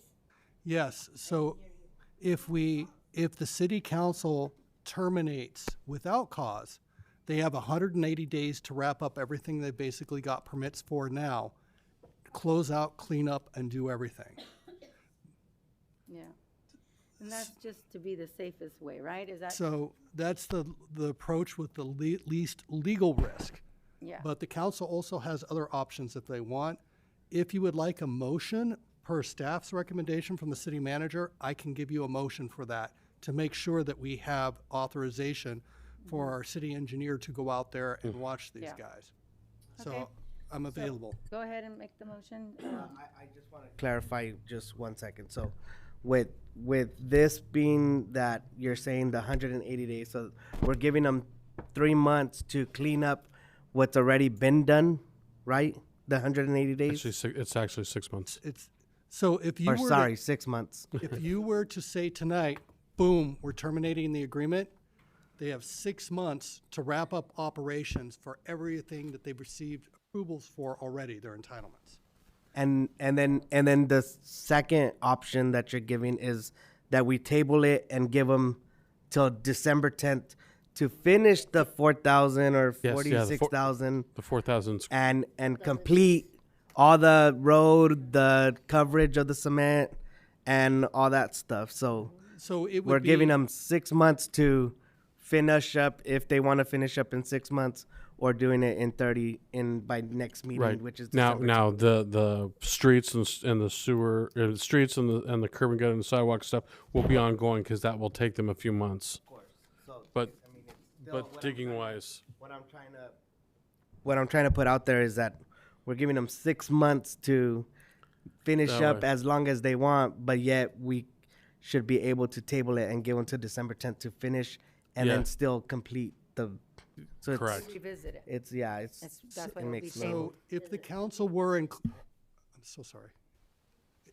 If the council were inclined to give them the last chance with somebody looking over their shoulder, I don't know, I can't think of a snazzy name for that motion, but the motion would be to continue the item to the meeting of December 10th with authorization and direction to the city engineer to make sure that there are people out there overlooking what they're doing and supervising at the expense of Unwired. And then the matter would come back on December 10th for final action by the city council. Okay.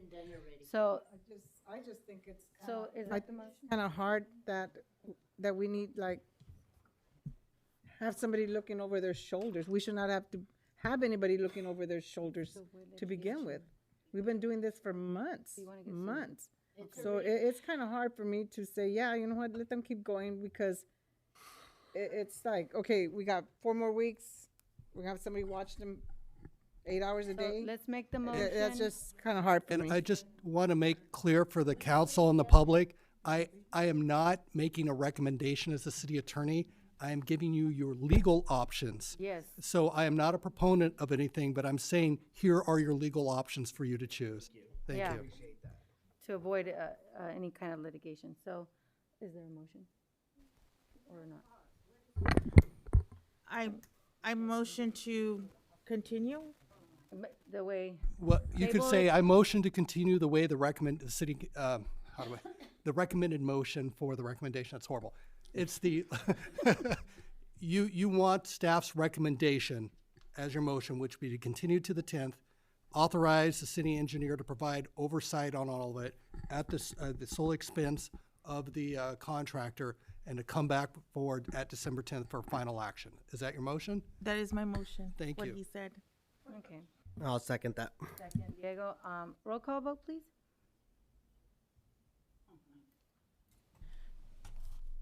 Councilmember Janie Molina, No. Mayor Pro Tem Sabrina Rodriguez, Yes. Mayor Alma Beltran, Yes. Councilmember Diego Garza. Yes. Council. Okay, motion carries 3 yes and 2 no. Now we can move on to the next item, and that is item 20, and that's the Discussion, I think that would be our city attorney to address the board assignments. Thank you, council. I typically don't give presentations, but I can give you a quick overview of your legal options, and at least for the benefit of the public in this particular case. Mhm. So the city council does have a certain amount of authority with regards to committee appointments. If you are halfway through your cycle, the way that it works generally, and I say generally because of course there's always an exception under state law, is the government code provides the mayor the authority to make appointments, in other words, to select the person. But that appointment has to be approved by a majority of the city council. So the easy way for the public to think about this is the mayor selects, the council can veto. With that in mind, there are a few exceptions. For example, the San Joaquin Valley Air Pollution Control District, that's actually selected by a citizen selection committee. And then again, the mayor basically selects a person and the council ratifies. If you wanted to make changes tonight, you would be in a potential position of not having people in various committees if you remove someone and the mayor didn't select it, come back with another appointment. If you are getting ahead of the curve and wanting to make your appointments for the coming year, you could certainly do that this evening. And the way to do that is basically to adopt the resolution with whatever names or whoever's going to do it as you change it, and just have the resolution take place or take effect at the beginning of the year so you sync up with your appointments. I'm available if there are any questions. Note that these are rules for what we call outside the city appointments, not like the planning commission or other commissions you have, which are interior. Thank you. I would like to just make a motion to move when it starts all over again, which is in January, if I'm not mistaken. Yeah. So, I mean, that's my motion. Thank you. Before we do that, I am so sorry. We need to have the Oh, opportunity for sorry. the public to have a public comment and Janie to had ask a any questions from the council. Thank you. But I appreciate your fervor to get out.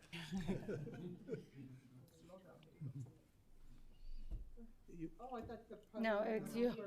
Oh, You had a question. so you're saying that the San Joaquin Valley, the air pollution, that's it gets appointed by, I mean, they get selected by the city committee. Well, we don't have any committees. It's a special, The city of Parlier does not have planning commission. I've asked already about that.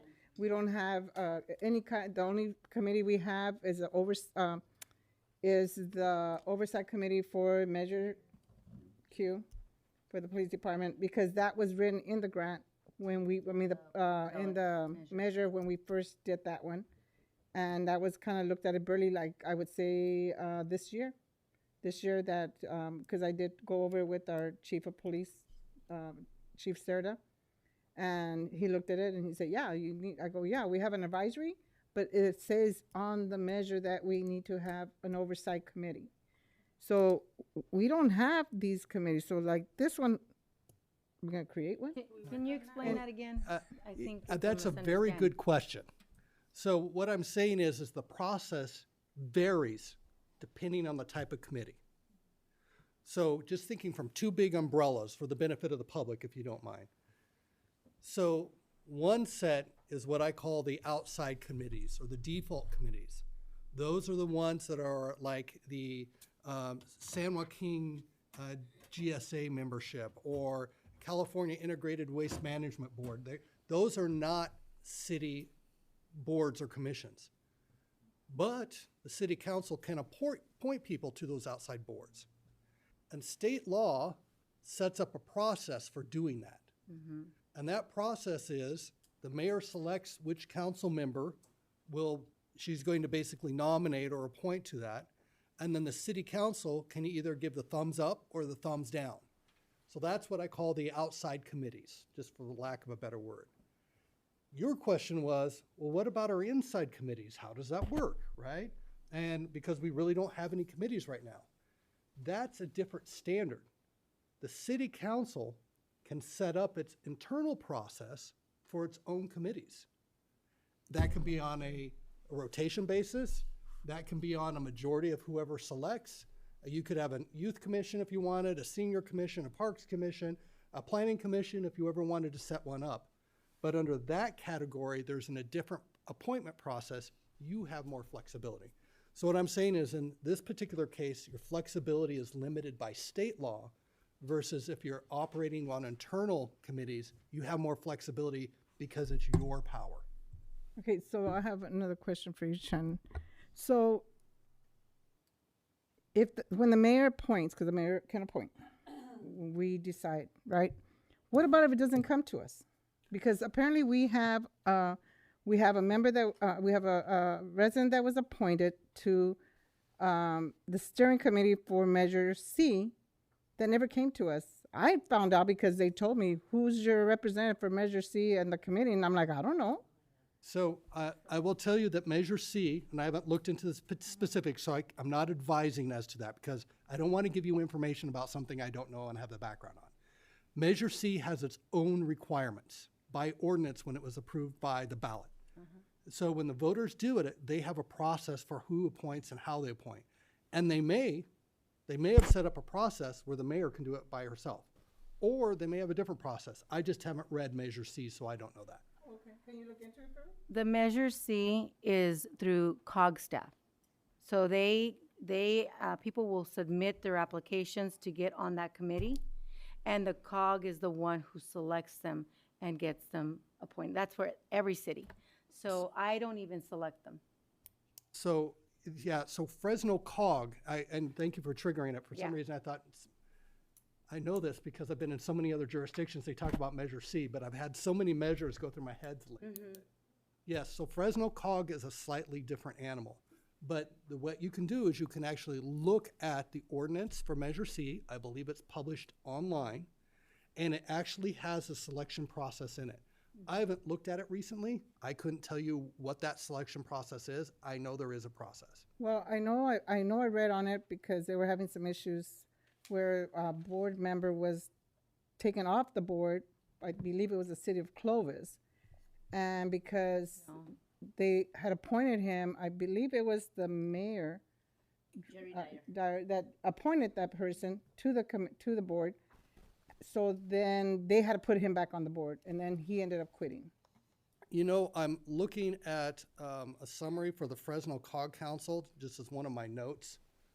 I got lucky. Let me read to you what this Let me says. just explain that, because this is where the misunderstanding is again.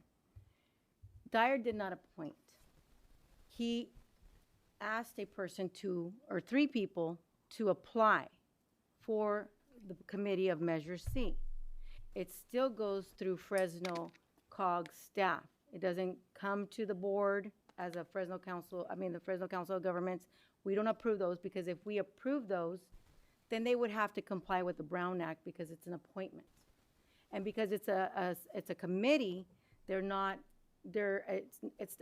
a standing committee that they don't have to comply with the Brown Act, which they can actually have meetings via Zoom and not be in person, so it makes it a lot easier for them to attend.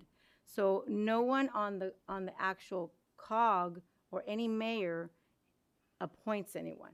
They make recommendations to the people like, hey, can you want to be part of this committee? Apply through COG, and the COG staff is the one who actually removes them or puts them. So the reason why this person was removed, because this is all the media coverage, they don't cover everything. So the article stated that I removed them because I'm the chair, but it's a removal from staff, a recommendation for not following the policy and the guidelines that are given to each individual that is their part of the committee. So when they are not following their rules, they can remove them. We don't even take a motion, and we don't even approve it in the board meetings as well.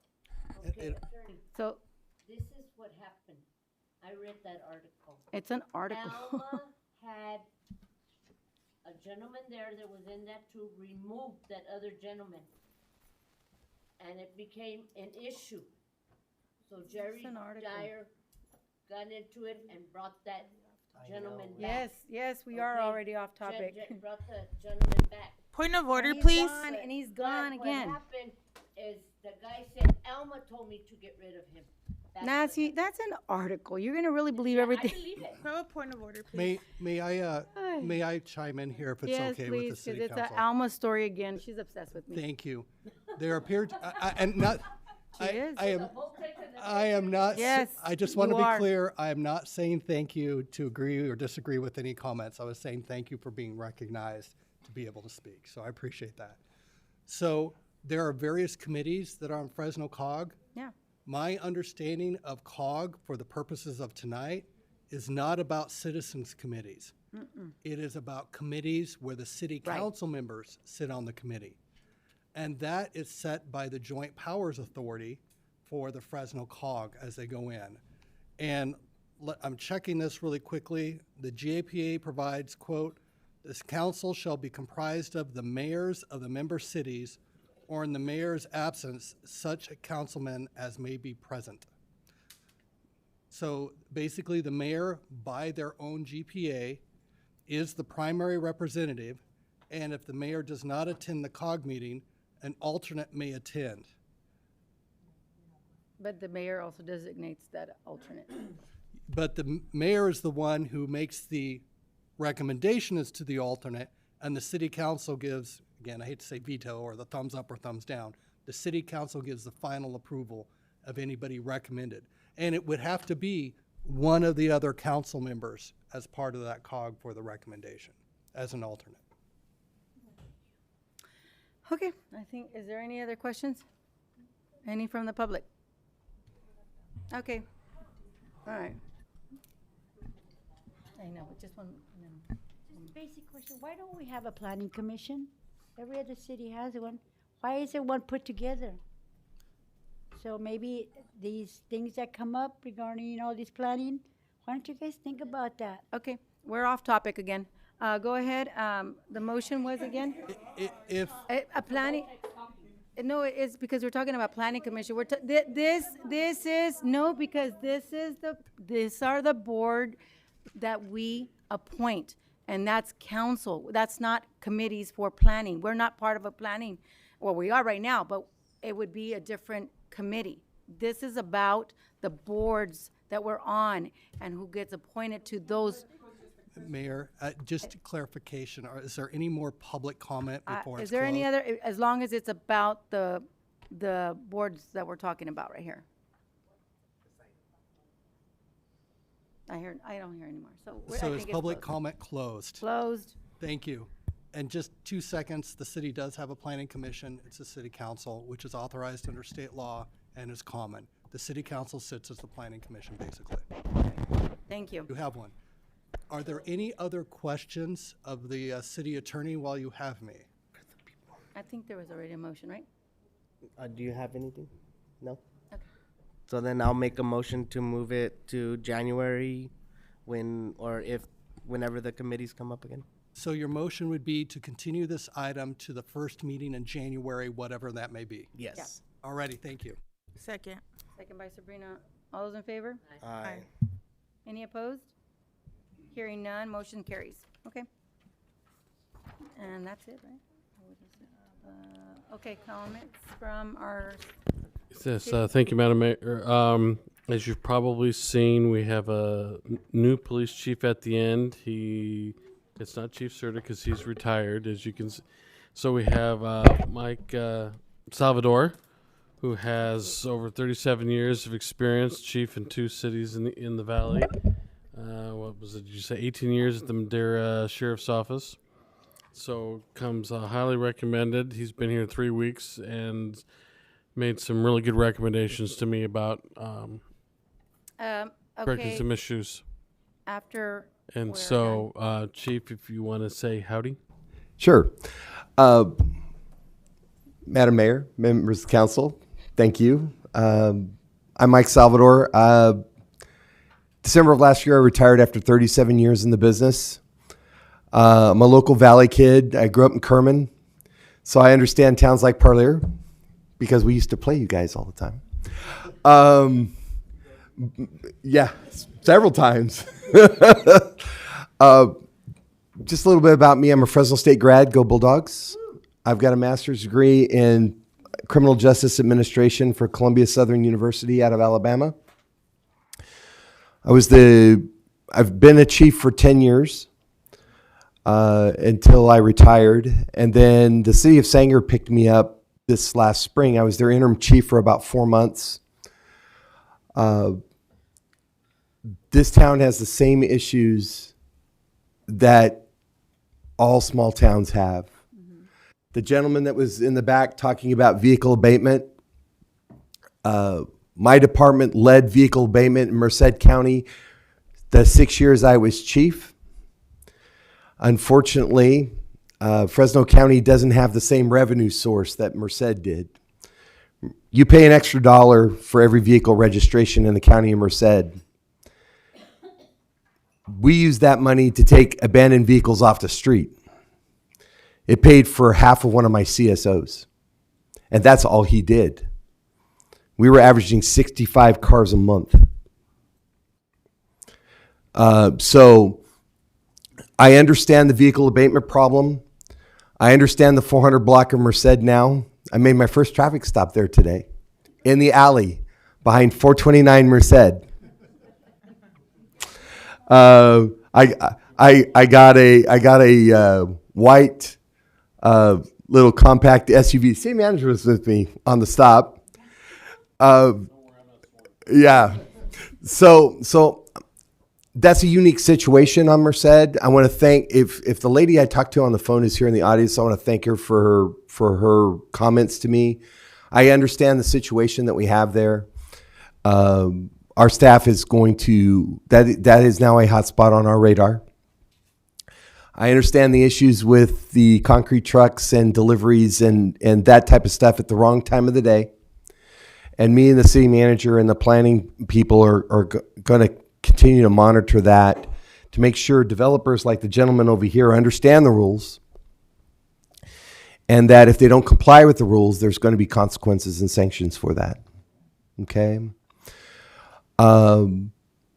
We're right in the middle of relocating and renovating our police department on Mendocino.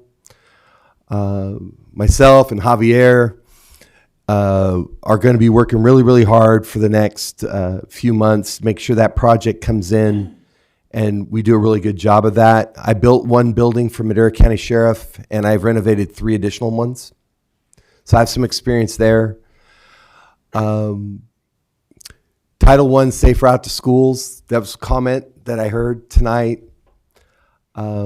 I spent 6 years on the Madera Unified School District Board of Trustees. I understand Title I, and I understand Safe Route to Schools.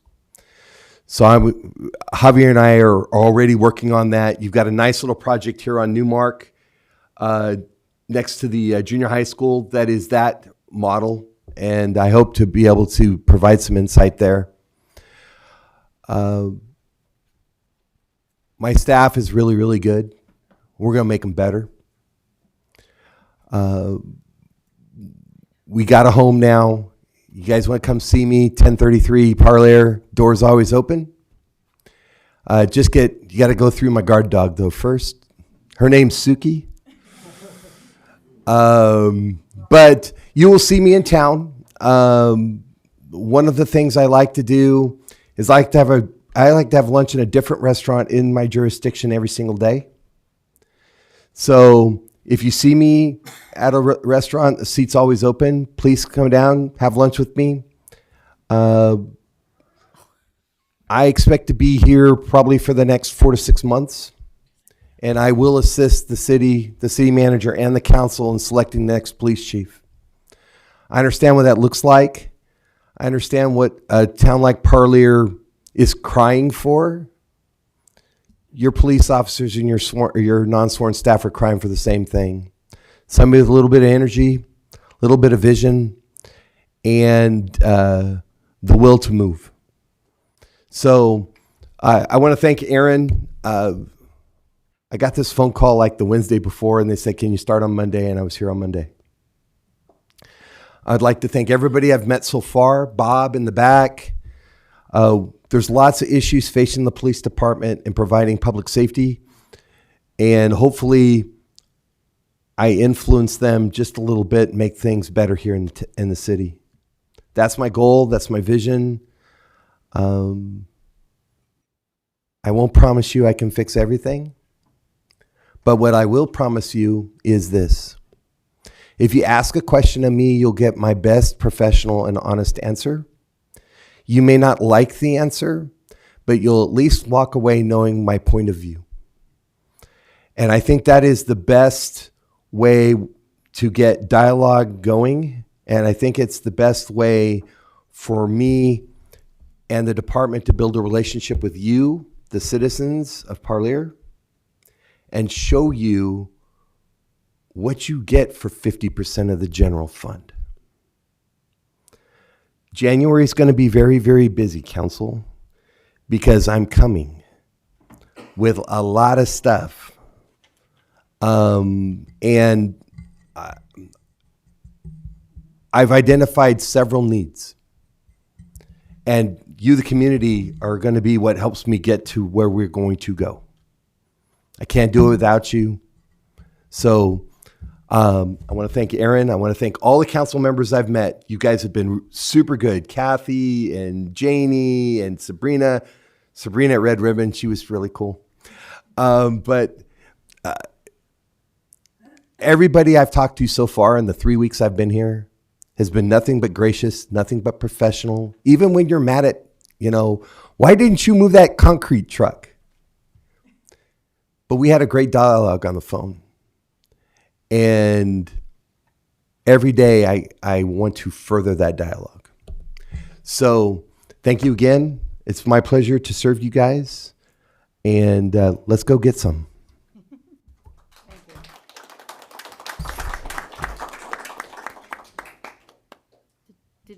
Shannon, did you want to say something? I certainly can. I don't know if the council goes first because We'll it's go on this way. Okay, thank you, because I was going to remind you about the announcement on for the Thanksgiving thing, just as a. Oh, yeah, yeah. Yeah, so Diego. just don't forget that. Anyway, thank you again. I've already introduced myself briefly, but I did want to say thank you both to the City Council and for the public on your flexibility. You may have noticed that we're not meeting on a regular meeting tonight, and there's a reason. And that is because just after he got appointed, or right around the time he was getting appointed, your city attorney had a major health event that has put him out to the beginning of the year. And so we had to scramble a little bit in order. I'm the assistant, but I have the same night at the city of Sanger where I was just appointed a couple weeks previous. So I want to thank you for being flexible so that we can have an opportunity to be here and be able to talk to you. Again, I'm like the chief. Sometimes I have to deliver the bad news, but you will know that you always have a person who will listen to you. And I may not agree with you all the time, and you may not agree with me, but I will listen. And I look forward to working with you. Parlier reminds me of home. I grew up in a small place in western Colorado working in the fields, and I decided to move someplace warmer. I think I overdid it just a little bit. But I moved here for the warmth and for love, and I've been here for a quarter of a century, and I haven't looked back. So thank you so much for welcoming me to your community. I appreciate it.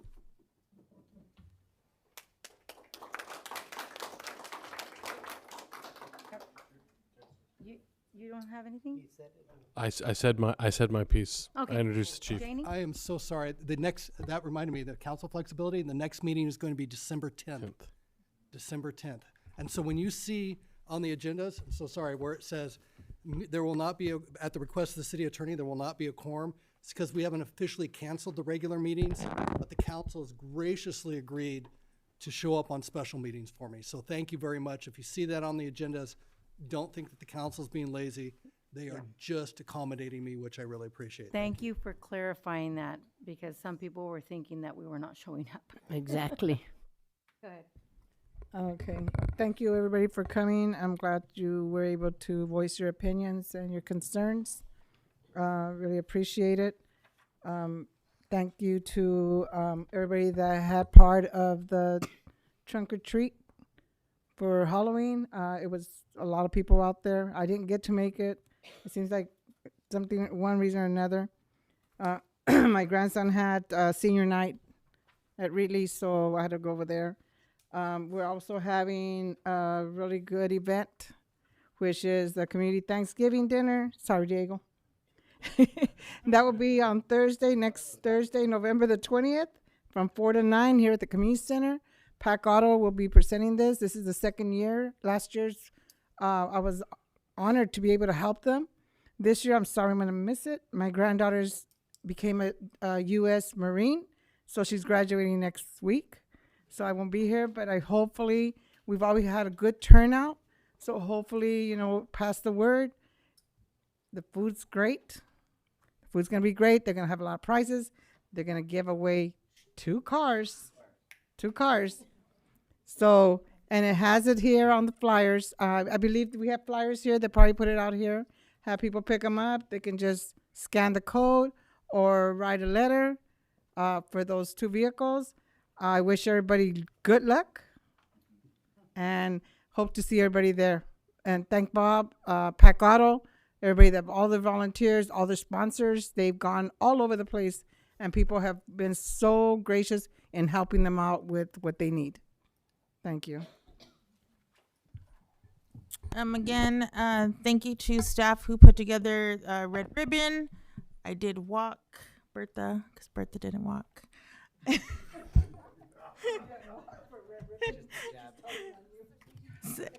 So, thank you to our students and parents community who showed up. I think we just need to advertise that a little bit more to get more people out there. The band came out. That was awesome. And then Trunk or Treat was well attended on the day before Halloween. We hadn't did that before, and I think that worked out really well.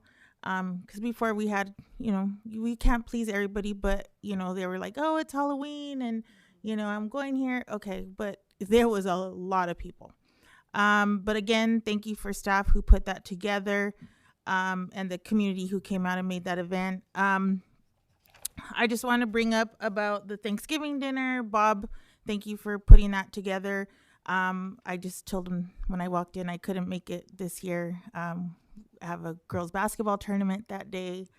But again, come out and support our community. Come out and help out, set up. Last year, me and my son set up tables and chairs. And, there was just a lot of people who came together. And I made turkey. Me too. And I won't be able to make turkey this year, Bob.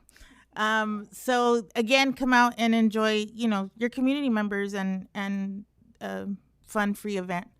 Again, our winter lights parade was approved tonight, and that will be on a Wednesday this year instead of a Monday.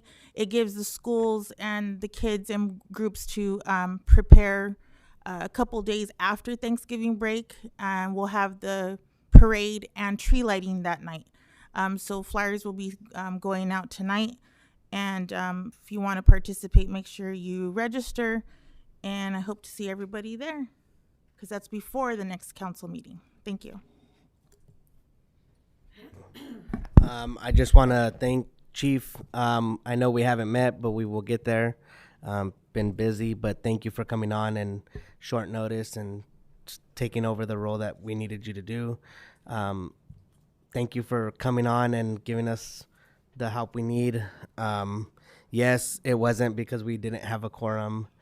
We did get those phone calls, but so we do know that it's only 1 meeting this month, 1 meeting next month, and then in January, do you know already if we're going back to normal or? I'm hoping we are because it means he's back in the office. But we've instructed him to stay home with his family, and I need a doctor's clearance before we're allowing him back into the office.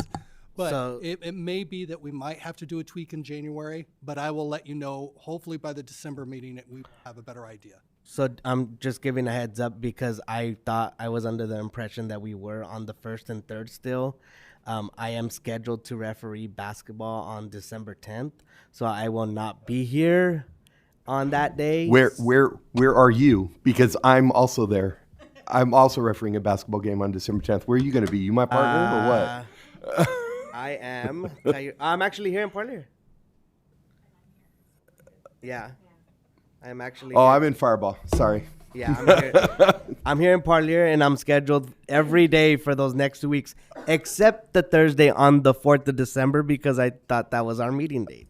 And I you had blocked blocked it. off. Yes, sir. Yeah. So, and then, and I'm asking about January because I leave on a trip for the first week or so of January. So that's why I just want to make sure if it's the 1st or 2nd, I want to notify now that I probably won't be here if it's at that time. So just so that everybody knows, I won't be here. Send Bertha the dates you're gone. Okay, So we I can- will. Appreciate it. And then just like Sabrina said. Oh, that's right. So then, what if we have it that second week? I don't know that. Well, that I won't be here. That's why I'm saying so. Yeah, yeah. And then just like Sabrina said, her parade is coming along with the lighting of the tree. We do have, like Janie said, she beat me to it. The Thanksgiving dinner. Thank you to Bob Perales and everyone that helps out. We really do appreciate what you guys do for our community. Our community appreciates it, and I thought it was pretty cool that they're giving out 2 cars this year. Unfortunately, I probably do not qualify for a car, but whoever does get one, that's super awesome and should be very appreciative. Again, thank you to everyone, Javier, Jeff, Aaron, all of you guys I know we carry tough gigs and make tough decisions, like you say, but we are trying to do our best for our community and our residents and everyone out here. Like people tell me, this is not your district. I understand it's not my district, but Parlier is my town, and I will help out in whichever way I can. So that's all I have to say. Thank you. Well, I'd like to thank everybody that showed up today and expressed what they needed to let out and share with the rest of the community and people on live stream. I second the motion to everything what they said, so I won't take so long. So we'll be seeing you guys on the next meeting. Thank you. Okay. I just forgot to thank my district for showing up today and voicing your concerns. I was listening and getting information. I've talked to Jenny, talked to Aurora, talked to Vivian, and relaying the message again. I agreed with everything you had to say. My opinion was the same as yours, but again, if there was anything that we were able to do, it's part of the law. Okay. Well, this is what was given it is legal. So again, thank you for coming, voicing your concerns, and we'll keep looking into other things that need to be changed. Thank you. Okay. Yeah. I won't go over that anymore. I think we already went over it. Thank you, Javier, for clearing some information as well. And Jeff, I know you worked extensively on that, but I also would like to get the invoice for all the work that you've done, because it's been this subject has come to us multiple times. We have addressed it multiple times, and I want to know exactly how much we're paying you for repetitive work. And I get it. I understand there is concerns. There's concerns. But the reason why I'm asking is because it was addressed several times. You guys came here now, but there was other residents from other areas that also had the concerns about the ADUs and the housing and the planning, and if it's legal, if it's not legal. This is not the first time. So what I want everyone to know is that this has been addressed multiple times, and we're going to address it. We addressed it already. He gave his presentation. We did the same thing the last time, as if you remember. I just don't want us to continue to keep having these presentations and that he's billing us for the same information over and over. Isn't that double dipping? Isn't he on a salary? Excuse me. I have the floor. he is putting hours that is not double dipping. If you're working on a subject that is being requested by the council, guess what? He's going to bill. He doesn't do it for free. Just like if we ask our city attorney to do something and then we ask him to do the same thing all over again, he's not gonna do it for free. He has to charge us. That's what his job is. The thing is that I want us to make sure that we keep moving forward. We're doing whatever we can. We're following the law. We understand your concerns. We totally understand. I don't like it as well, but it's been said multiple times, we cannot do anything with the government, especially with the state, that they pass these laws. If you guys are so concerned, contact your legislators and let them know that you're not happy with what they passed. The only ones that can reverse it and bring it back to local control is them. We cannot force them to do that. And it's true what our city attorney said, that they're taking more and more local control away from the municipalities.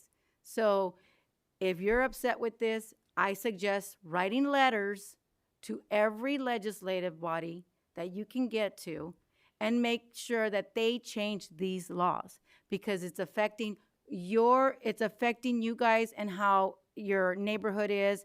I understand that with the vehicles, that there's nowhere to park. I see it. I see that. I drove by Kingsburg. They literally built homes with no driveways, no garages. They're parking on the street. And that's right there by 99, a new subdivision out there. So these are the things that the state is pushing. And they're trying to get us to not use our vehicles. And I know this because we discussed this even with Measure C. Measure C is to try to push for more transit, light rail, everything else out there to get you out of your cars. This is where we need to address our state legislative body to make sure that they don't keep pushing that agenda, because it's affecting us. And transit, we can't provide enough transit every 15 minutes. There's no way we can afford that.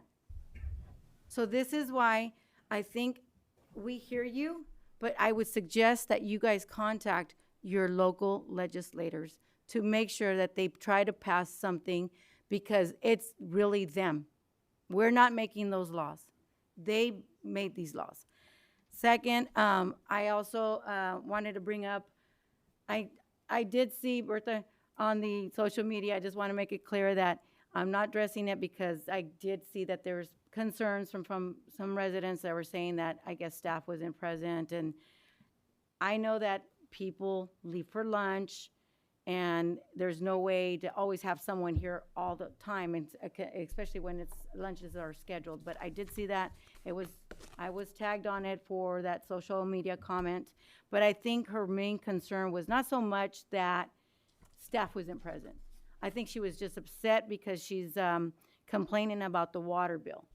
And I know there's been several that have come to City Hall with concerns of the water bill.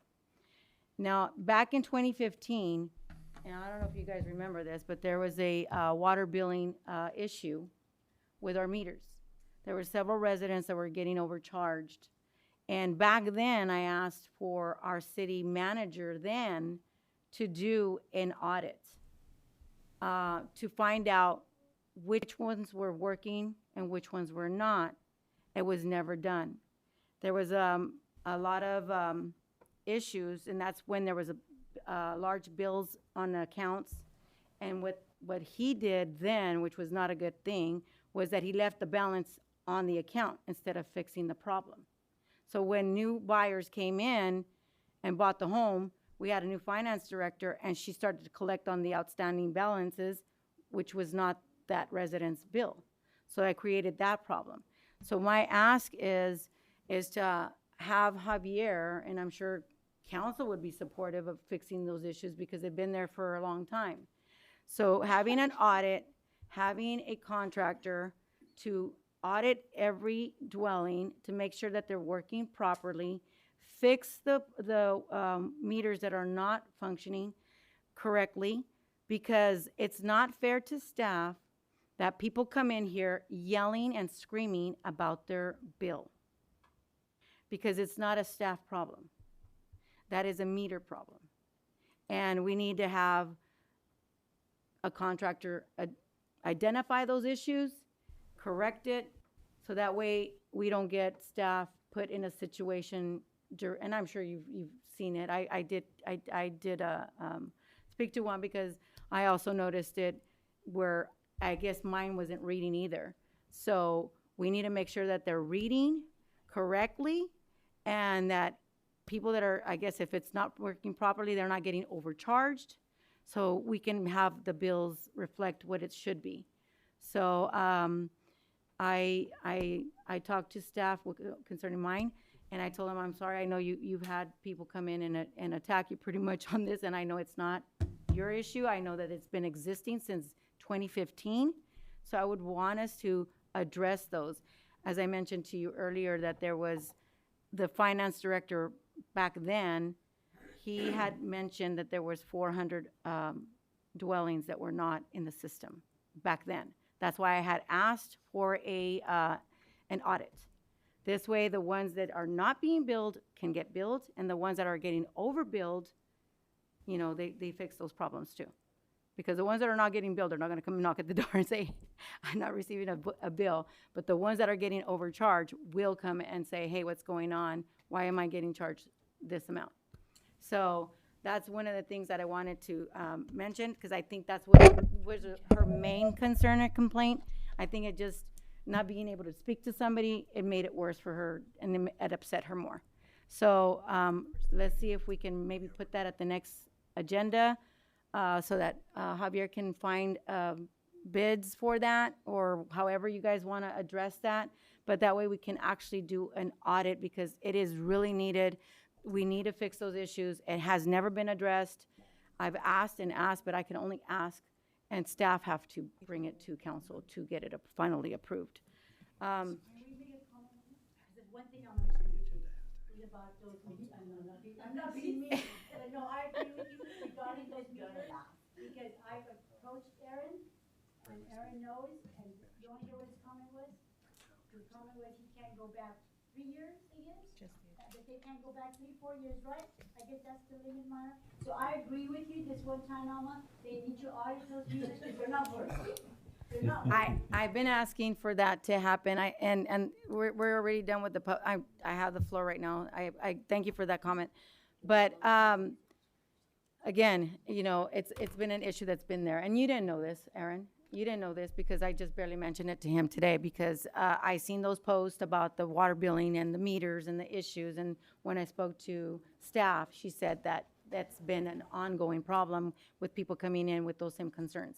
So I think that the only way we're going to be able to resolve that finally and hopefully is to get an audit done and fix the ones that need to be fixed. And so the other thing I wanted to bring up was the questions that I had asked Aaron for the agenda item for the approval of the 1.9 million, and also the minutes reflecting the approval, the resolution number for the approval of the move of 1.9 million. Also, when did we submit the actual request to move the 1.9 million to the federal government treasury? I know that there is yes, you do. You have a quarterly report that has to be done. So the report has always said revenue replacement. I have copies of everything that was submitted, and it's always said revenue replacement on all those reports. But you have to submit it to the treasury for them to approve that move and expect, because you're going to have to provide backup for revenue loss, because it doesn't qualify. Because I did look back at our budgets from the past, and I looked at the because you said there was landscape, the district light, landscape and lighting that also went up. So those are not revenue losses, because COVID has to be revenue losses that you lost because of COVID, because people that didn't pay their taxes or property taxes. And I actually looked at that as well, and we actually had an increase. So the reason keep mentioning this, because when we get audited, you have to provide that documentation. Correct. And I'll provide that for you. I'm getting it ready. I just want to make sure that there's an actual good worksheet that we all understand and can see the numbers on there with my notes. Because there's some... They won't ask for notes. They would actually Right. ask for documentation. Correct. And this is where I'm getting it from our actual past budgets. Yes, yes. And so the report that I want to prepare for the council to have is with all my notes, so they can understand where my numbers are coming from per years. Because we're going back to 2000. The spreadsheet I'm creating, it goes back to prior COVID, so we can see the trends there. But you can't use it for, Right, it has to right. be, yeah. It's just the visual of the current trend then versus what happened during COVID. So I want you guys to see all that so that we can see the revenue replacement that we And needed. it's the revenue losses, again. Correct. It's not to replace your general fund. Correct. It's revenue losses from property taxes, sales tax. That is what it's supposed to be. Correct. And being that I have the documentation here does not reflect that. The other thing that I asked is, when was it agendized? Because the discussion we had in October the 2nd was your budget. Correct. And that was not agendized as to move 1.9 million to the general fund. It needs to stipulate that in the agenda, minutes to reflect that as well. We don't have minutes that reflect that. We never have it agendized. We don't have a resolution that also stipulates that. I didn't see anything, because I did contact the Treasury, and the only thing that shows that we were replacing was 50,000.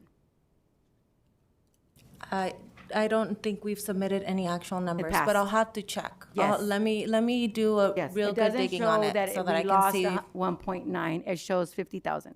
Okay. So all that, once they come in audit, that is what you're going to be asked. And that's why I'm asking you to prepare for that, because we have to explain that. I definitely will, and I'll send an email out to Aaron to send out to council And you for might that. want to be, it's going to have to be ratified because it's never been agendized. There's no minutes reflecting that. There's no resolution for that. So you're going to have to work with Aaron and the city attorney to bring it back to, even though it's already gone, it's been used, you're going to, after the fact, get that approved. Because that should have been done before. Okay, we do have it approved as part of the budget. But that doesn't, you cannot use that. We'll send you the documentation, that way you can look at it, and if we have to bring it back, that's You not a problem, cannot- we can. Council, That's not a problem. when you make a move of 1.9 million, it needs to be agendized as that for transparency. It needs to reflect that in the minutes that we move those monies. A budget is not, it's not specific. It just, she went over our budget and didn't have it agendized. Is that a question? Okay, thank you. I just wanted to make sure. And I hate to give you this response, but it depends. Can you look into that? It depends. I'll tell you what it depends on, the two factors it depends on. One, it depends if there's an independent funding requirement as to the resolutions and how they're done. So if the feds have a requirement to do it a certain way, we have to comply with a certain way.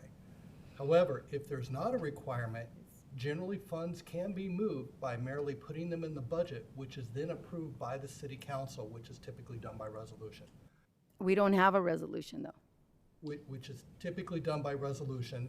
And there should also be, when adopting the budget, again, limit resolution that goes along with that. And we can certainly trim those things up as we go through. Yeah, I think it would be best that you look into that, because federal does require that. And I'm just saying it so you can fix that. No, of course, of course. Because if not, we don't want to wait till they come in and they say, well, this is all wrong, and you didn't do this, and you didn't do that. So, but that's one of the requirements, that you do have it agendized and a resolution reflecting that. The only thing that you don't have to do, and you just submit a quarterly report, is what the funds are going to be utilized for. One more time, I'm sorry? It's okay. That the only thing that you don't have to have a resolution or, well, we did have an approval, is to use, Kathy, please, to have. Are we done? No. Because you're, yes, I know you act like a 3-year-old. 3-year-old. So it needs to reflect that because, again, the only time that you submit the actual, the only time you submit where the actual funds is going to is to the treasury, and that is the quarterly report as far as where is these monies going to be utilized, because you have to submit them. I think the next one is in February. Mm-hmm. The last one that was submitted was in April. Correct. Okay. Yes. So in February, you're going to have to provide the information as where the money went. Correct. Okay? That I do know, because I, like I said, I looked into it, and Yes. you are going to have to provide backup. Yes. Okay? Mm-hmm. That's all I had for that. And the other thing I wanted to ask on the landscape lighting and district, you mentioned at the meeting, because the reason why I'm saying all this is because at the meeting, on the October 2nd meeting, you said it was overspending. That's why that contradicts what you're saying now. But if it was the landscape lighting and district, what are we doing to resolve our, not that losses, but the deficiency that we're not having enough funding for that actual budget?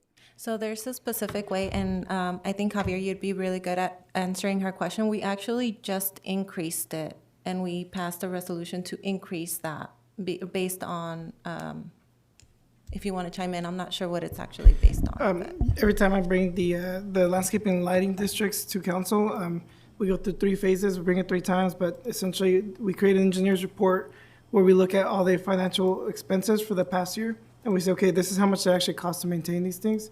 We'll pass that along for next year, or we'll do like a 5% increase depending on what we anticipate the expenses to be. And lastly, I know, Chief, this is going to be for you. And also Myra. The budget for the police department had gone way over last year and this year. So I don't know if you're going to be working with Myra to make sure we don't go over budget, because we were never, it was never intended for us to have a police department at 3.8. And Okay. if we don't change that, then we're going to always have that issue. Well, you guys will have a direct say in that, to be quite honest with you. We can't talk about it in an open public session, but you're about ready to go to contract negotiations with your police officers. Mm-hmm. And if my prior experience tells me anything about the current state of the budget here in Parlier, I would expect to see 90 cents out of every dollar spent in any one of the budgets, doesn't matter if it's a grant, the general fund, be personnel related cost, which leaves us very, very little wiggle room. So what I used to tell my other councils is, if the general fund gets the sniffles, the police department suffers greatly. We're in the emergency room, because unlike public works or finance or HR, police departments are revenue consumers. They're not revenue generators. And you can't use enterprise money, water, sewer, garbage, to offset those costs without a lot of justification. So yes, I don't plan to wait for the next budget year. I plan to hit you guys in January with this. Okay. I'm in the process of going through the budget with a fine-tooth comb. Good. But I think I'm going to see some of the trends that I'm starting to see now. One, you're heavily reliant upon grants. That's a very dangerous position to be in. Your general fund is 50% encumbered by the police department. That's another dangerous position to be in. Right. With Measure Q being a parcel tax versus a general sales tax, like 90% of the jurisdictions I'm in, you're in a very dangerous position. because that revenue is fixed, not dependent on economic forces. And you're missing out on 30,000 cars a day on Manning Avenue through Mendocino. So those things, Madam Mayor, are concerns for me as a police chief. There would be concerns for your next police chief too. So my job while I'm here is I'm going to fix the budget as much as I can. And then I'm going to give you a no-nonsense look at what it actually costs to run a thing like a police department. Then you guys have to make a decision on what level of service that you want for your community. And that's not an easy decision to make. Right. Yeah, because we only generate a little bit over 500,000 for the Measure Q. And the sales tax, it went for our police, not our police, fire department, the 24/7 fire department. So we did the 1 cent sales tax for that. So we've had more officers in the past. What's the number now? Well, available for duty. Just the number in general of how many we have. We're 21 funded, but I've got 4 out on workers' comp, so we're running with 17, and that includes me. Okay. Well, then that's actually better than what it was, because when the last one we had, what, 19, 16, somewhere 18, somewhere around there. I'm working with Berta here to monitor the workers' comp things. That is the thing I plan to teach. Most people look at police chiefs as towing cars out of neighborhoods and making sure the speed limit is good and those types of things, criminal things, right?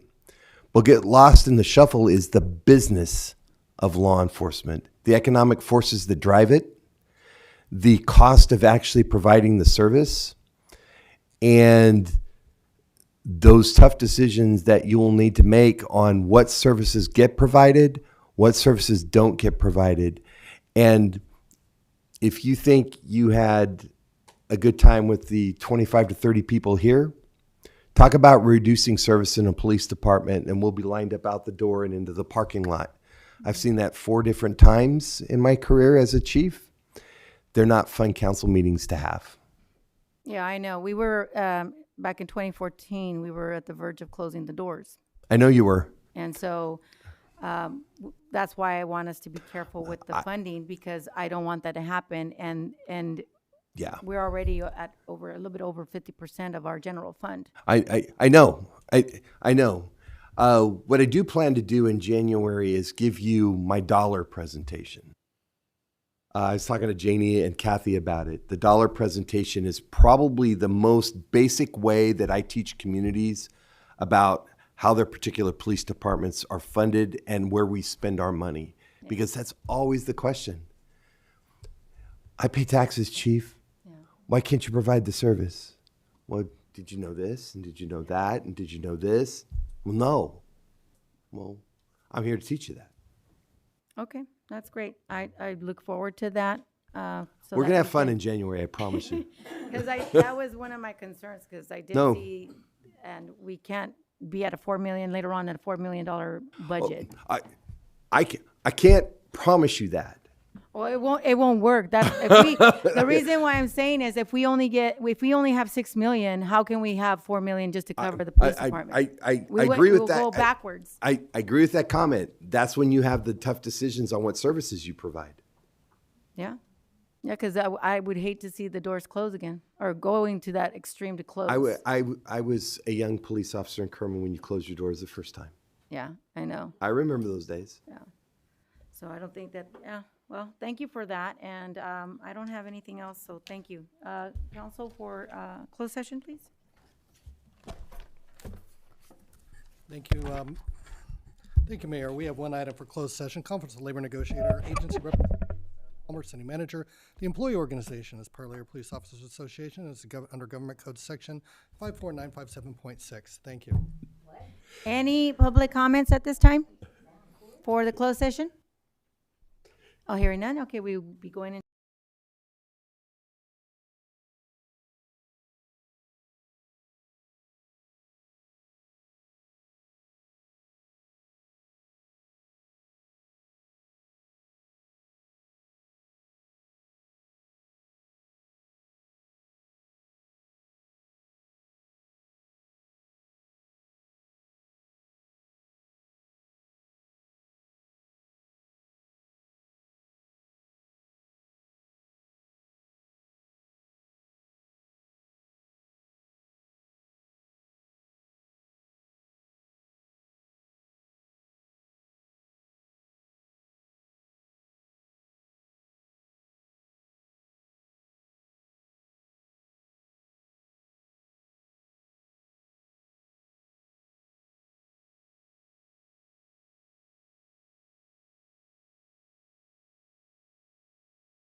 Okay, there's nothing to report. Thank you, and the time is 9:42. Meeting adjourned.